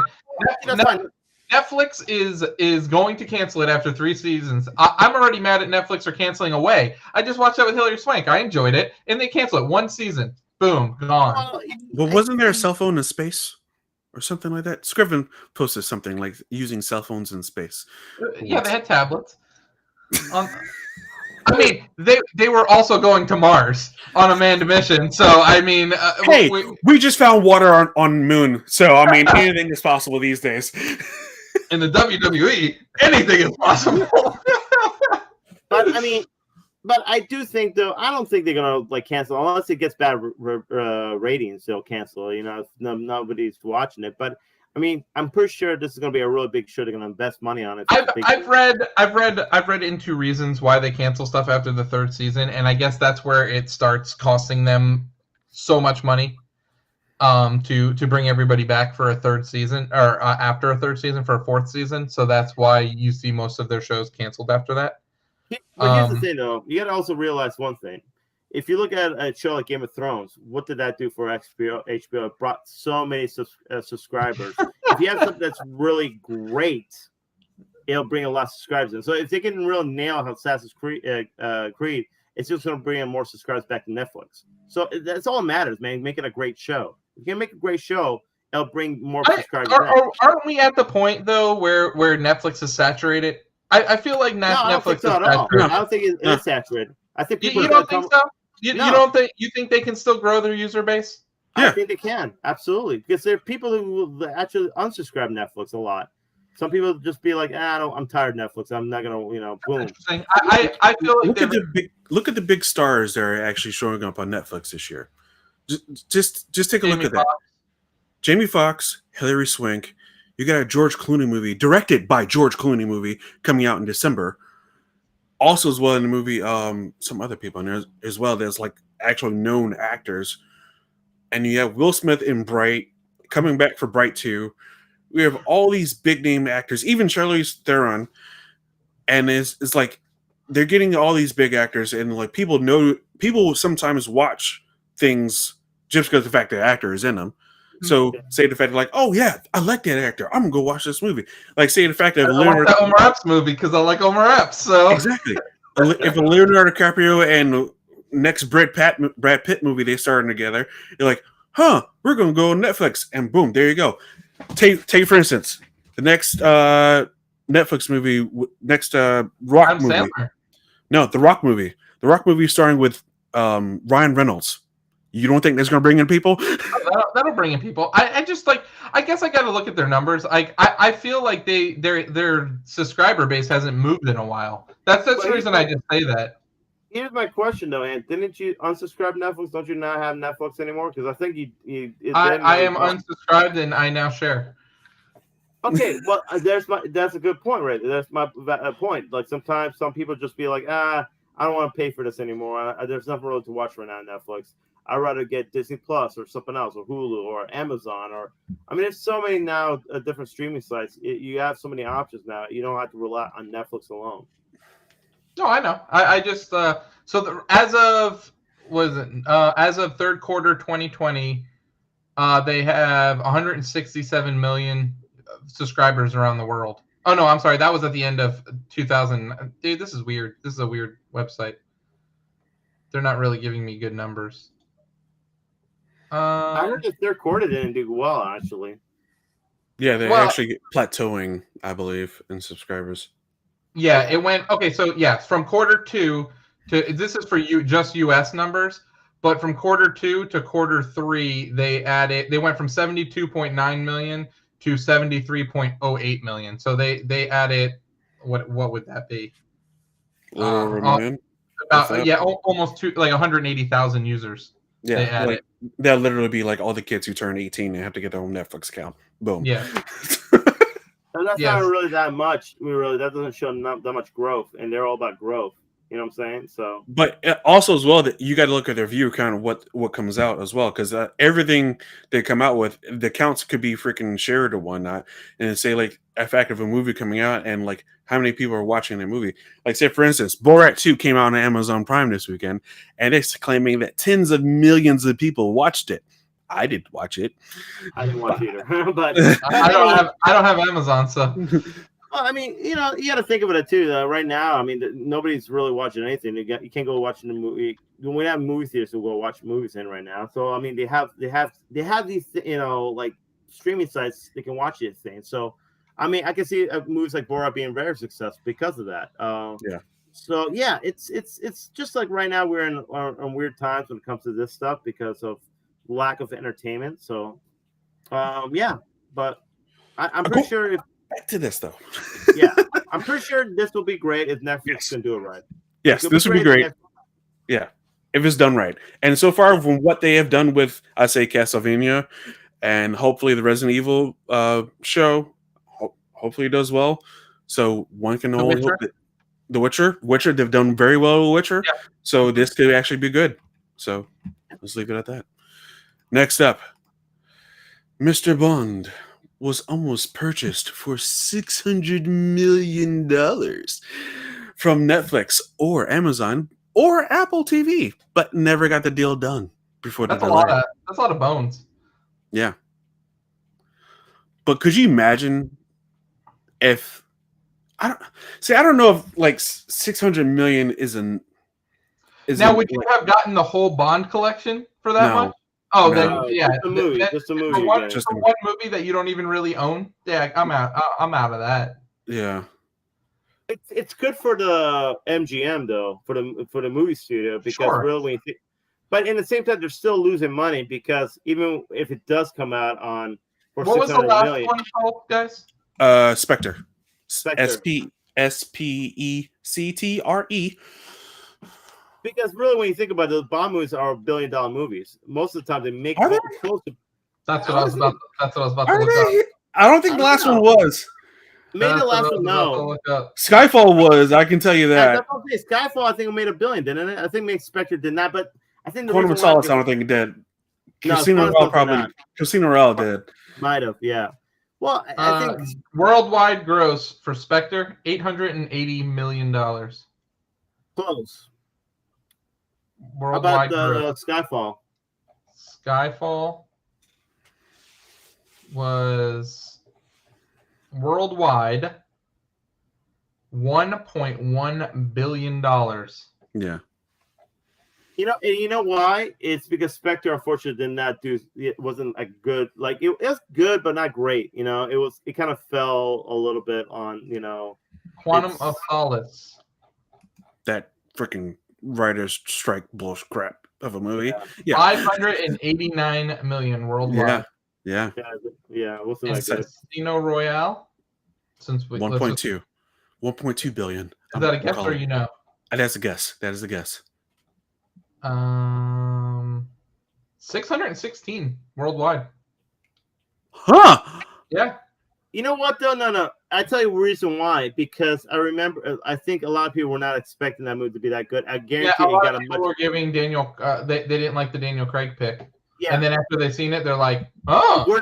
Word of mouth went out, and then everybody's like, "Oh, you gotta watch this movie. I need to watch in that franchise, huh? That's the one everybody went to go see." Well, we're watching all of them this month.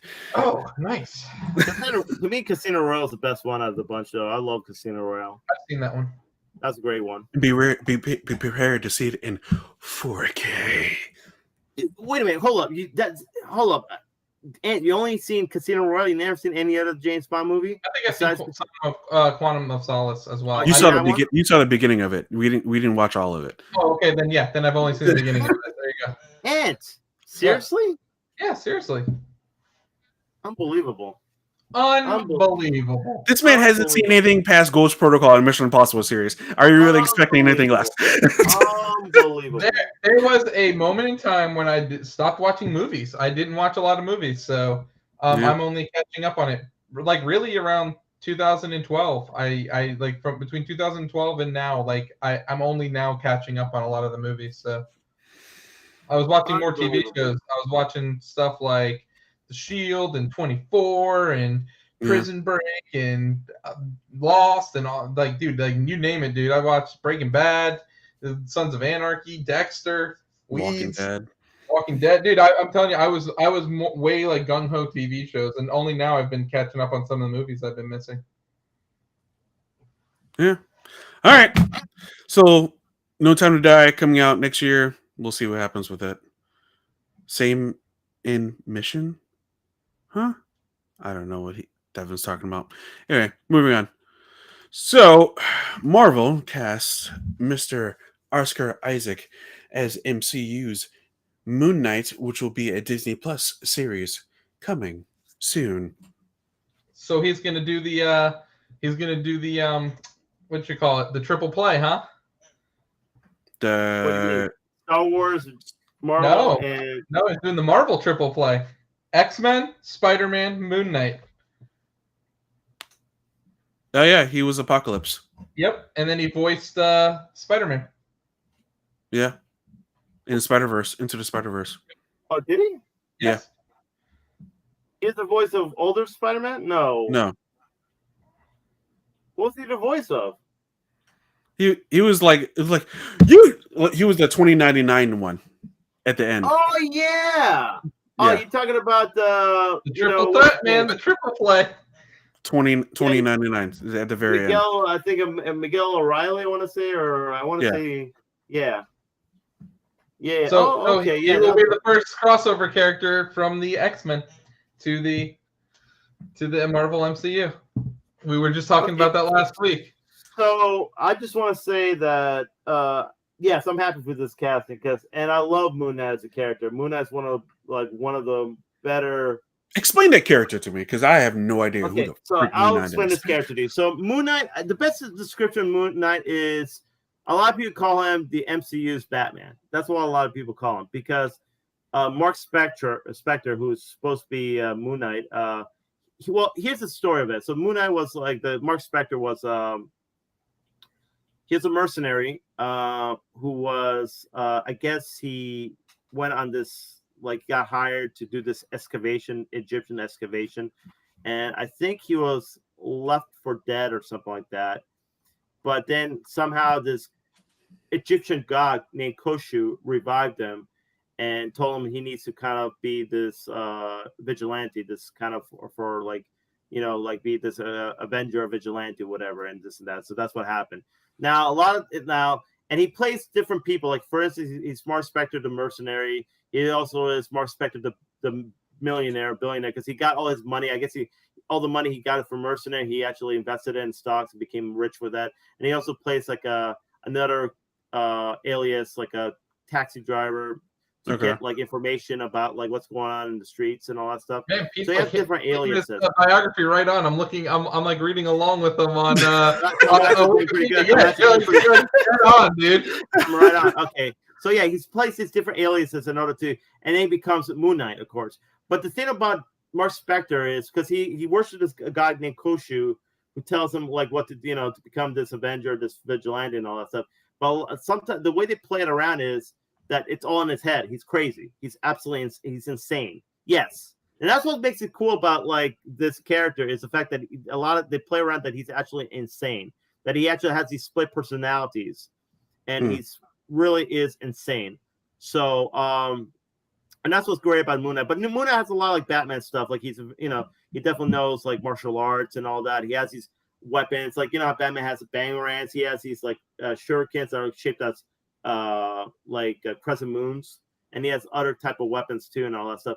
But he's way more violent than Batman. He will kill, or he will maim bad. What I love about Moon Knight though, he has this one saying. He says why you wear somebody asked him why you wear all whites, and he will ask so the people, so the criminals can see me when I'm coming.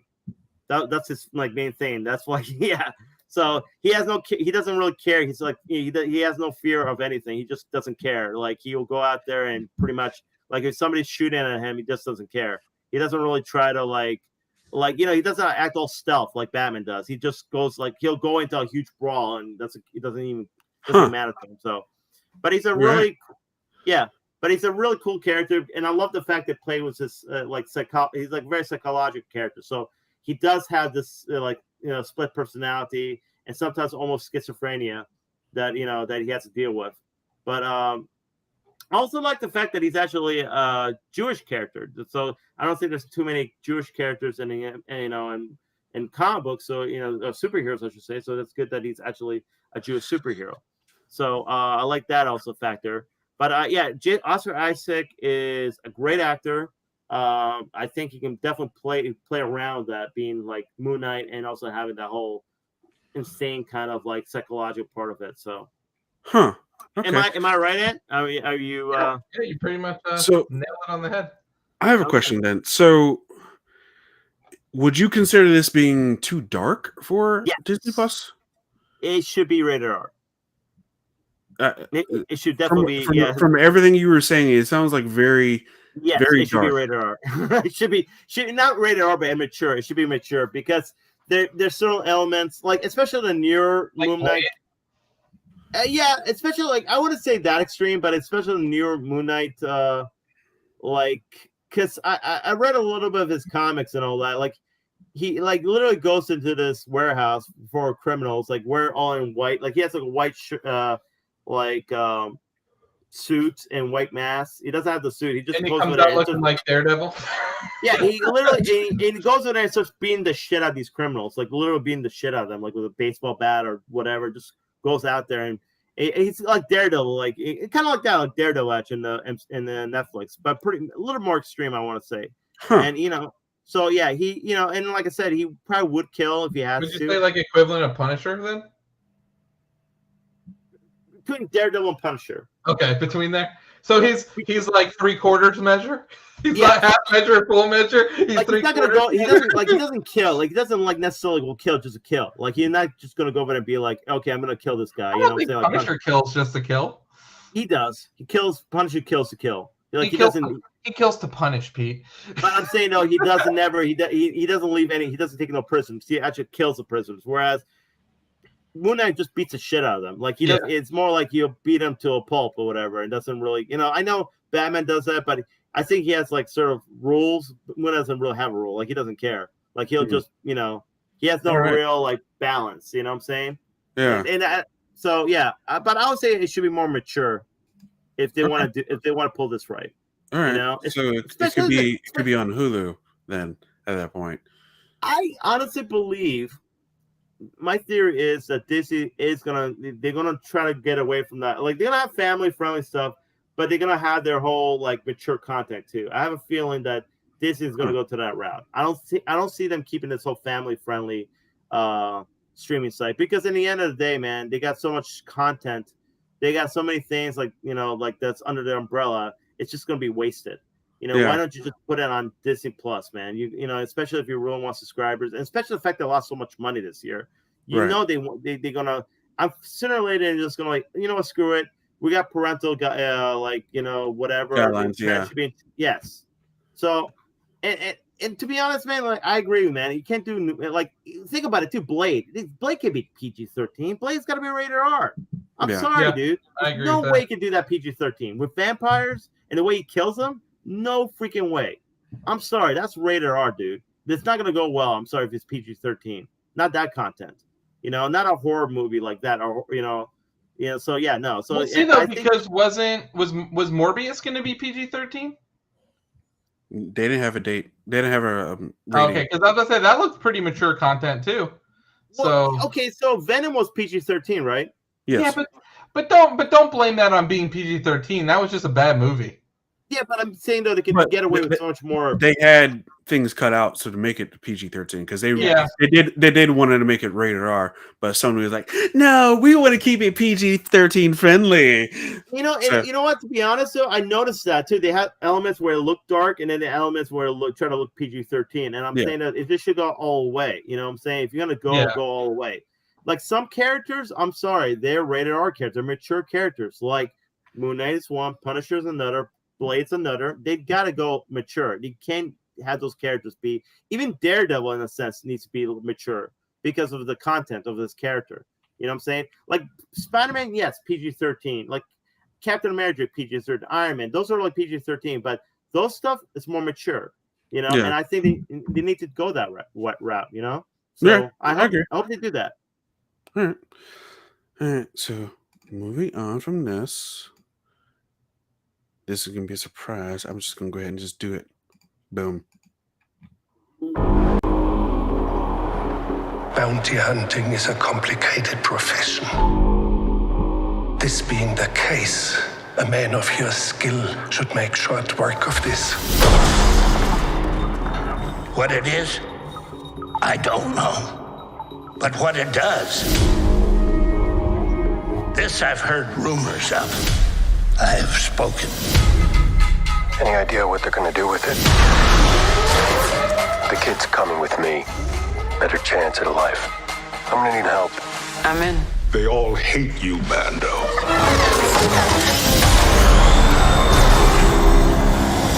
Because you're a legend.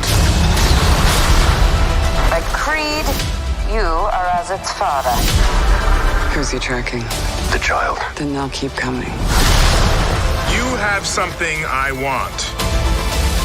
It means more to me than you will ever know.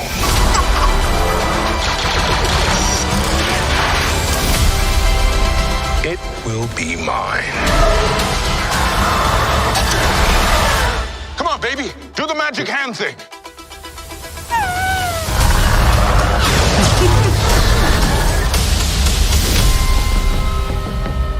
You must reunite it with its own kind. You expect me to search the galaxy for the home of this creature? This is the way. All right. So, take this off. And put this back on. Oh, crap. Come on. Remove. There we go. Mandalorian Season 2 starts this Friday. We'll be doing a in review of it every episode leading up to the season finale, blah, blah, blah. Not discuss, but we will be doing a review of it every episode starting next week when we review episode 1 of Season 2. So be on the lookout for that. And yeah, and there was your quick little Season 1 recap. Dude, come on, baby. Do a little hand thing. That was pretty funny. That was great. That was pretty funny. All right, so next thing up, unless you guys want to say anything about this, say your thoughts. What are you predicting? Obviously, you can tell I'm ready. Let's go. Yeah. I'm excited. I'm definitely excited. Yeah, that's it. Like I said, we'll, was it 2 days away? So Yeah, on Friday. It's boss time. yeah. All right. Let's see what happens with that. All right, football picks. Week Let's 8. go. We are on week 8, and right now, with a 2-game lead, is the real Ant-Man. And that's over Mr. Chris, who's making the comeback. Ooh. And Pete is 2 games now behind Chris. Not that week, man.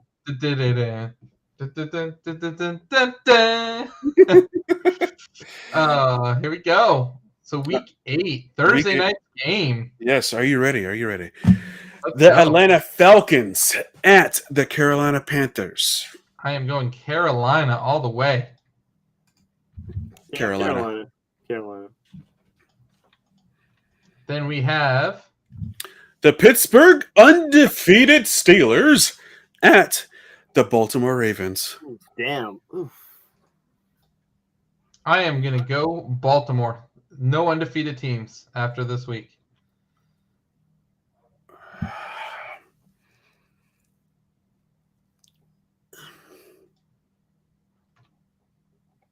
I'm going Steelers.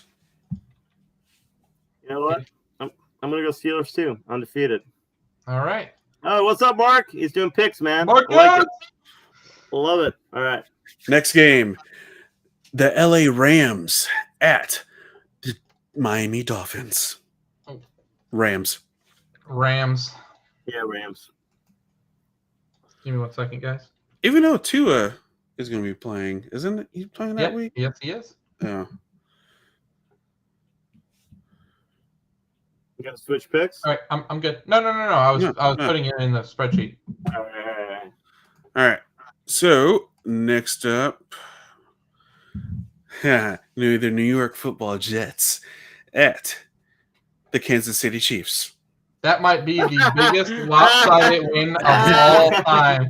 All right. Oh yeah. Kids. Records will be broken that day. You know what's going to be funny? Watch. It's going to be like the Chiefs will beat them like 28-14. It'll be like just a normal game. Yeah. Like we're expecting it to be like 77-3, but it's like the Buffalo and the Jets too. The Buffalo beat them by like I think a touchdown or whatever. yeah, It wasn't 18-10. yeah, exactly. So Yeah, it wasn't like anything, And Buffalo's one of the better teams, I think, in the AFC. But anyways, I'm going KC. Pete, you going Jets? KC. Yeah, Kansas City, for sure.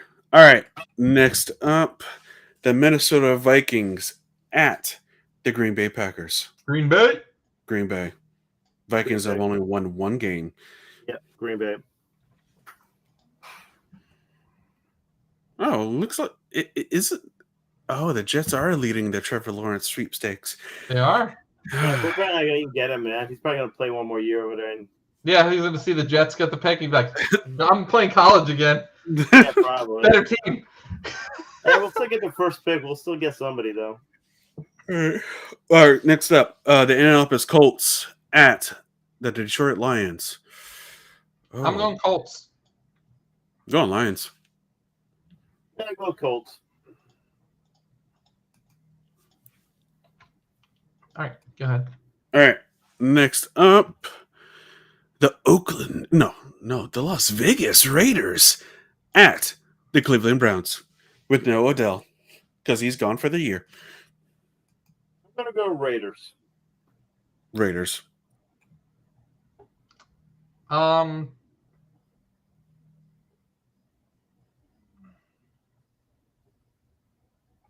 know what? I'm going Cleveland. All right. Okay. Not saying Cleveland's bad. They're sitting at 5-2. Oh, They're you sitting know at what? Hold on, dude. I'm looking at the wrong week.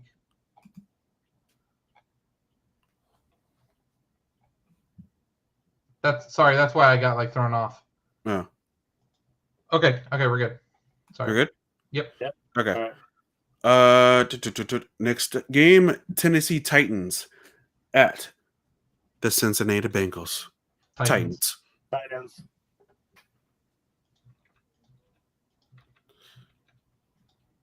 Let me know when you're ready. Go ahead. All right. Next game, the New England Patriots at the Buffalo Bills. Buffalo. Bills. Buffaloes. Yeah. Damn, man. What are the Patriots gonna be 2-5? Yeah. 2-5 lose? if they lose. Wow, man. Wow. Right now, Dolphins have a better record than them. Wow. That's crazy. All right. The Chargers at the Denver Broncos. I'm Guess going who- Denver. I'm going Chargers. Who are you going for, Ed? I'm going Denver. Yeah, I might go to Denver too. I'm gonna go Denver. Ooh, this is gonna be a tough one, but maybe not. I don't know. There's Chargers.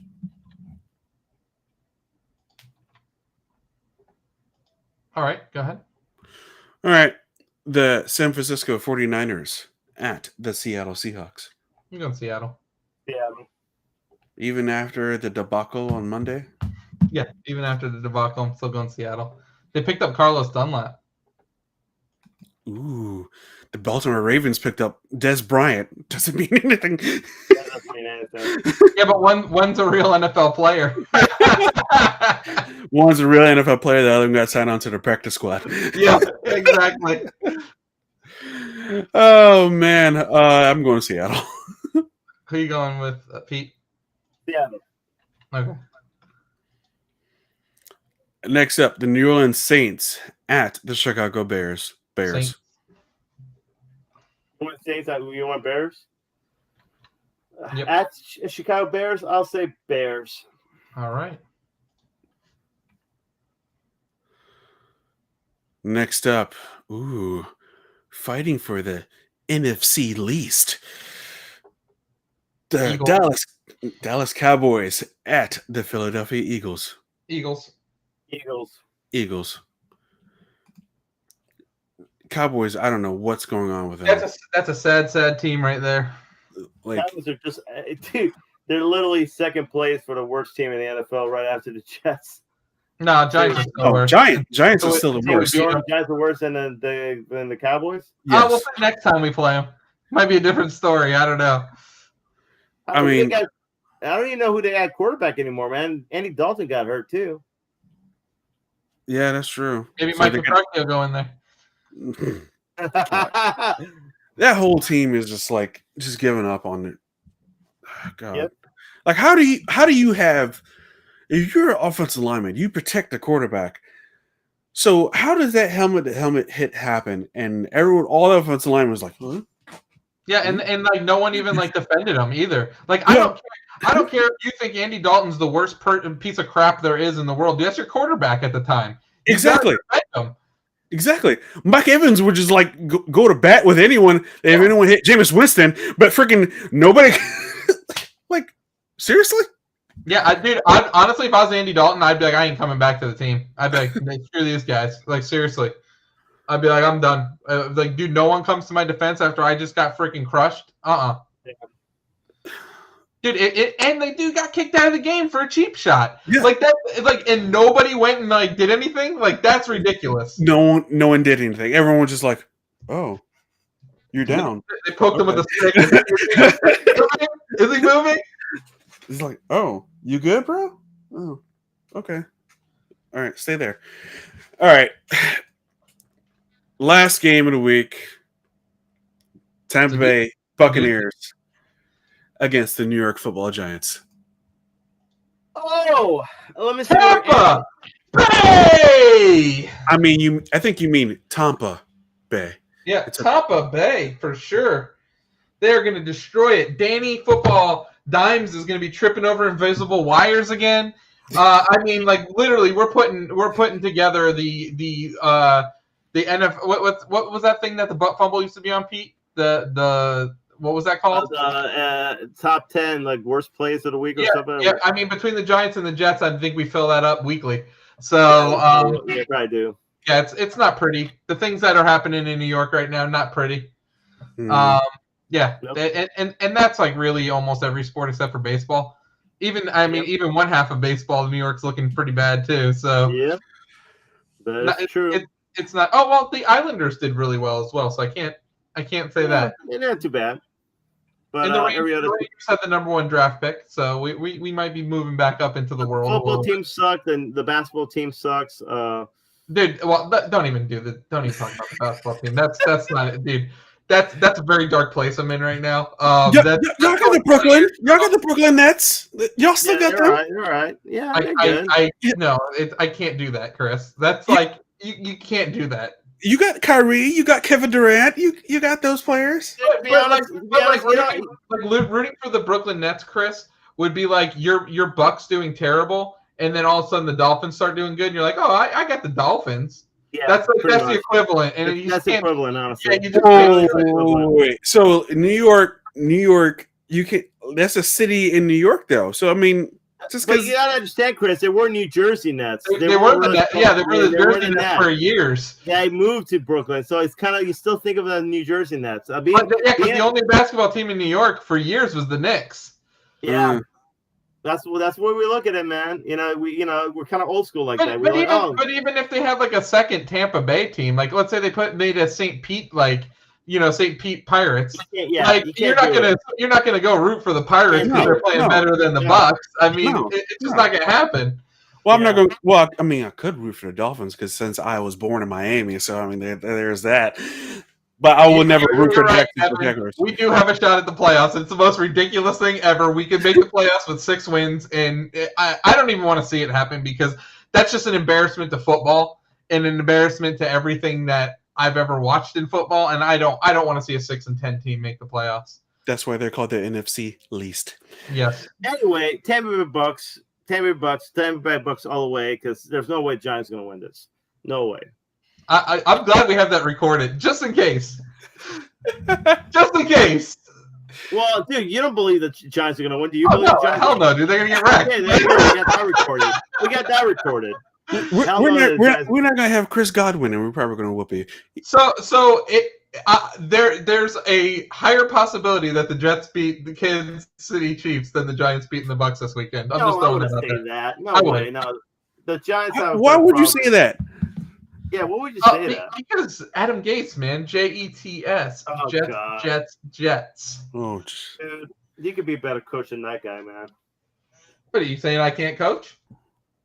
I'm just saying you could be a better. Yeah, you don't coach. He could be a better coach than that guy. Are you saying I can't coach? Is that why? Because he can't coach? So even I could be a better. What is that supposed to mean? He's a terrible core coach. That's what I'm saying. And I hope he haunts your memories for the rest of your life, Devin. Straight up the middle for a touchdown. Danny Dimes, baby. Danny Turnover Jones is going to be his name from now on. No, Danny tripping on invisible wires, Jones. Oh, that's embarrassing. Oh, God. All right. Moving into our movie and review. What a great movie, too. Oh, my God. This is what I needed, guys. This is absolutely a fine piece of fantastic cinema right here. Yeah. Was it? Oh, absolutely. Okay. I 100. The only thing I'm questioning though is now that I've watched it a little bit later in my life, like, what was going on with the whole cop and her relationship at the end of the movie? Yeah, what was up with that? Thank you. The guy. Yeah, And like, the other guy was like, really, like looking on, and I'm like, what the fuck was that? Like chopped liver, man. Yeah, what was that? No idea. It's like the cop. But first off, you don't know who the main guy is, because first you think it's that guy's the main guy, then the cop becomes a hero, really, in the end. Yeah. So I'm kind of like confused and all that. It's like, wait a minute, I thought the cop was kind of the douchebag for being like, oh, I have feelings for you, and but come on, dude, like the hand puppets, that was great. Oh well, dude. Honestly, man, my favorite part of that movie had to be where like that little clown goes to the biker gang, and the guy smashes his. Oh, he touches his head off. Yeah, he's like, "What are you gonna do, man? Hit me!" And bam, he pops his head right off. I'm like, start laughing. I'm like, that was hilarious. That was great stuff. He's like, "Oh, can I ride your bike?" He's like, and then he's like, "Oh no." Yeah. What are you gonna do now, buddy? Anyway, aliens who look like clowns come from outer space and terrorize a small town. Came out in 1988. It got 2 nominations. What did it get nominated for? Razzies, probably. For being fantastic. Academy of Science Fiction, Fantasy, and Horror Films gave it nominee for Best Music and Best Costumes. Dude, the music is amazing. Like the guitar riff in there. I love that is pretty good. And the costumes. Actually, the costumes are really well done for a B movie. I thought the costumes and like they did a really good job, like creating like a really cool costumes and all that stuff. Now the movie's ridiculous. 100%. Honestly, awesome. Okay, hold up. And seriously, ridiculous. But, and it's a B movie. But I gotta give one thing about the movie. When it comes to like originality and actually like trying to create this type of world, they did a great job. I mean, in all honesty, though, because like I said, all the clowns look differently. They all like seem different. They're all like their own characters, or somewhat like I say their own characters. The whole spaceship and the circus and the whole like idea, like the popcorn creating those little puppet things of monsters. Like they're even the balloon. The dog balloon, they use it as a search dog, like little things like that. You're like, the imagination that went to this, it was pretty well done, and that's one thing I looked at it. Like even like the shadow puppet, like eating people. Like you're like, wow, okay, they went with a gimmick and went all out with a gimmick. They went full on, and it full on with a gimmick, and it worked. It actually worked, and I thought it's good because, to be honest, it had Halloween Horror Nights like last year, their own like haunted house. They've had it for a couple of years, and Scared Zone. So it actually works. So like it became a cult classic because of that. So and in some ways, it's a cult classic. Actually, I think it's a cult classic. 75% on Rotten Tomatoes. Fantastic. Oh my god. Yes. Now, is this movie like? The thing is, though, I feel like. For what they worked with, they did a good job.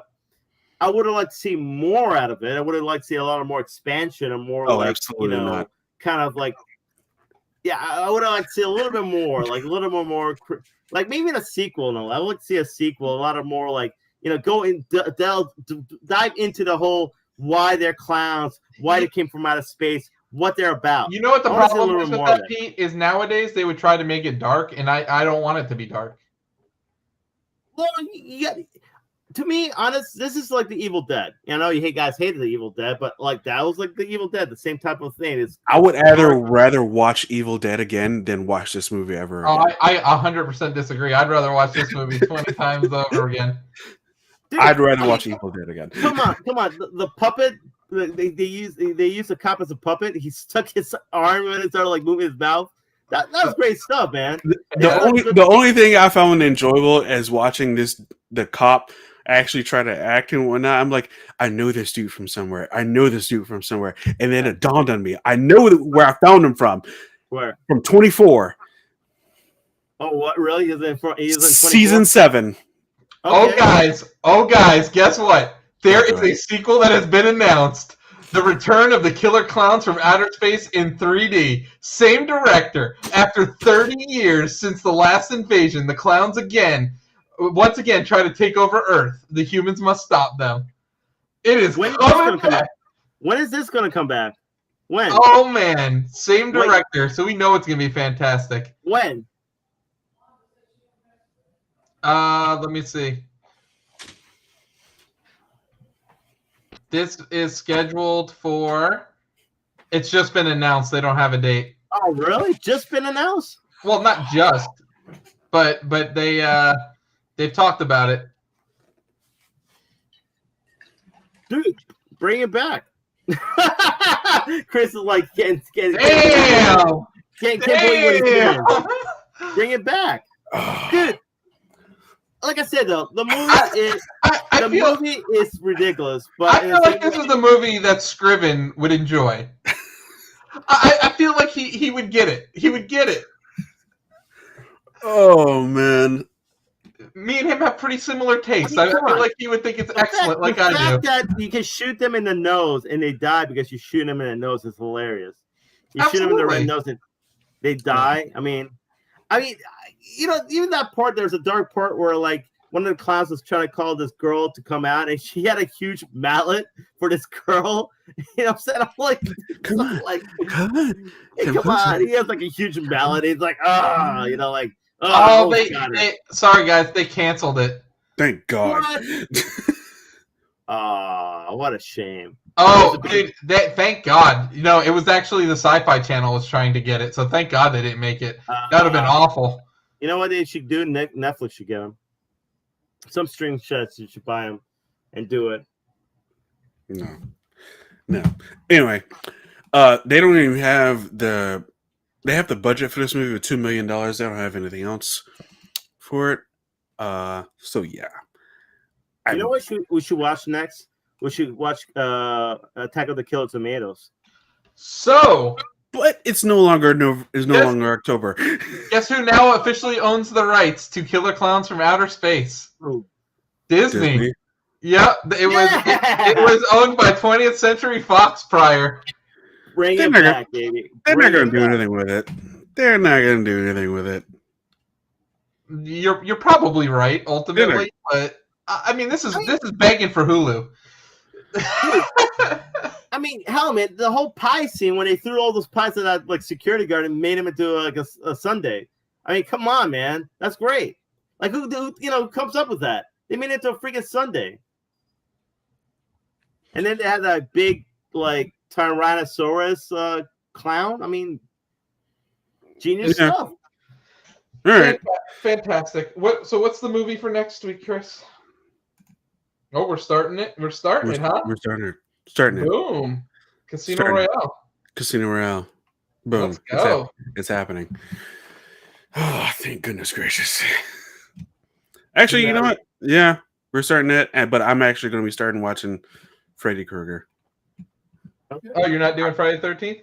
Nope, not doing Friday the 13th because I'm waiting for the next sale, which will be on Friday the 13th in November. So. That makes sense. Yeah, it'll be on sale again. Yeah, man, too bad, man. I wish October was a little longer so we could do Attack of the Killer Tomatoes, man. You can do it on your own time, Pete. You can do it on our time. We can do Thanksgiving as well if you really want to get there. We should do Thanksgiving. Might as well do Poltergeist or Poultry Guys. Yeah. So you said Killer Clown or wait, Killer Tomatoes? What's it called? Yeah, Attack of the Killer Tomatoes. George Clooney's in it. Believe it or not. 1978. Oh yeah, I'd watch that. That's fantastic. Look up Thanksgiving. Thanksgiving? Mm-hmm. That just sounds like something I would watch. I love B movies, dude. Oh yeah, oh dude, with that turkey head. Oh yeah, I'm all over that. Oh yeah. People at work last year was trying to get me to get us to watch it, and I was like, I don't know. But after seeing these Killer Clowns thing, I'm like, Maybe. It actually kind of reminds me of the rat monkey from Dead Alive. Yeah. Oh God, Dead Alive, man, what a movie! Dude, that's fantastic. Oh my gosh, that's a great movie. That was like Peter Jackson too, one of Peter Jackson's first movies. Dude, the part where they're just in the house with the lawnmower and he's like just in like pool of blood up to his knees. Yeah, that is just fantastic. It literally has blood everywhere. There's like blood and guts everywhere from this lawnmower. Dude, the tagline of Thanksgiving makes me want to watch it even more. Gobble gobble, motherfucker! Like, gobble gobble, mother. I just like, dude, that's a homicidal turkey axes off college kids during Thanksgiving break. That just sounds amazing.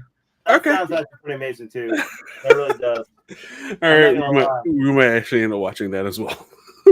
All right, I'm down with that. All right. Around Thanksgiving. Yep, right around Thanksgiving. All right, so then let's move on to what have we been watching, gentlemen, outside of our required viewing. Let's start. Let's see. Did I watch anything?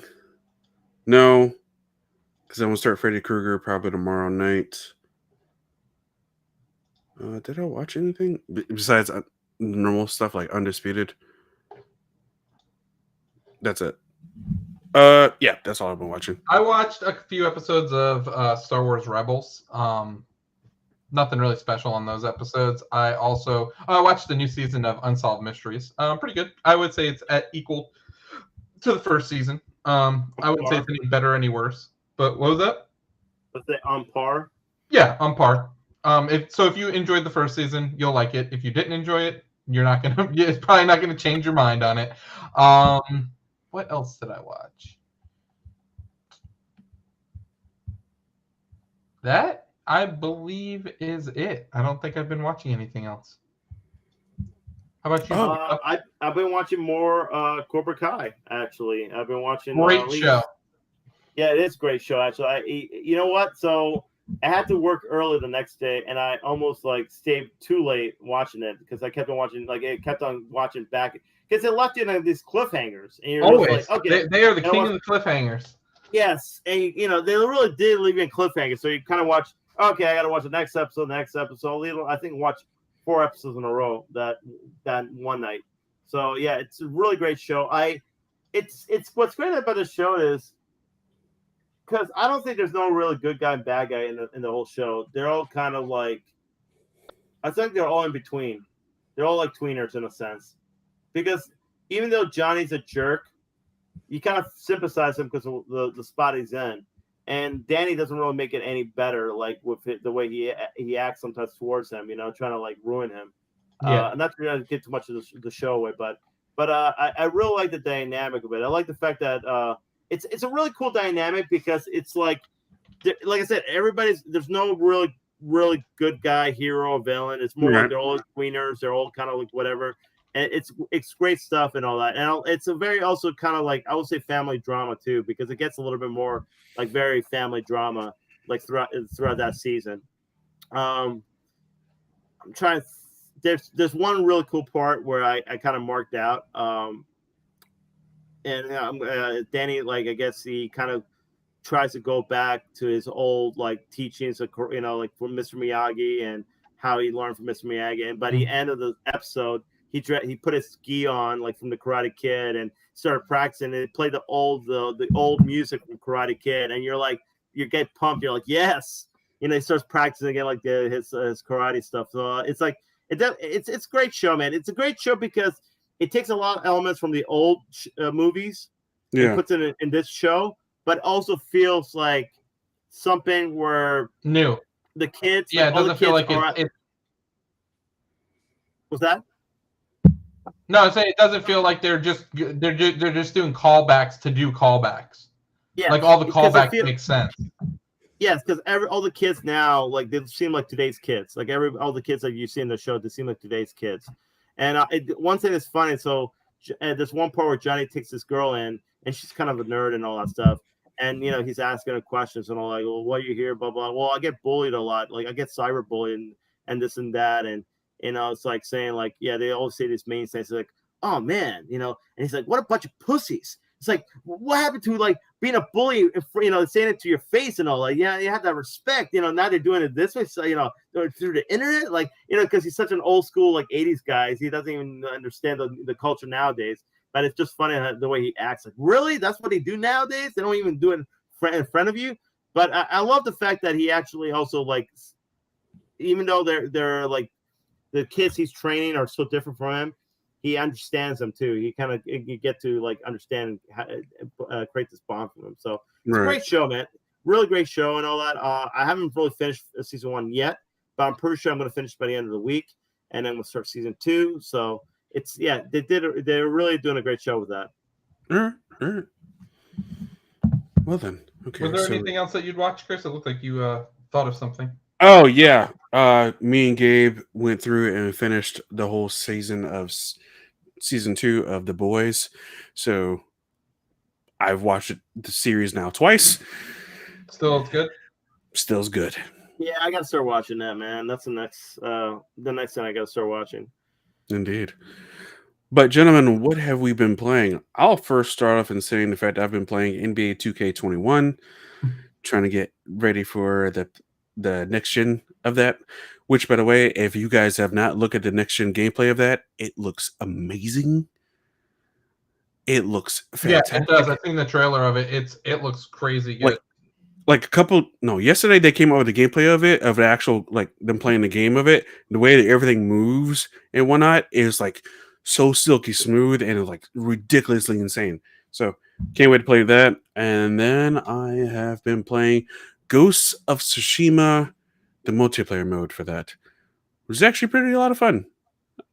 And how many is it? 2-player co-op or 4-player co-op? Four-player co-op. And it's pretty much, there is a kind of like survival, kind of like horde mode, and there is a story base, which is only 2-player. But the raid for the game just came out, I think today or yesterday, where you need to have four people that you actually know. You have to be level 100 in order for you actually to be able to get into the raid.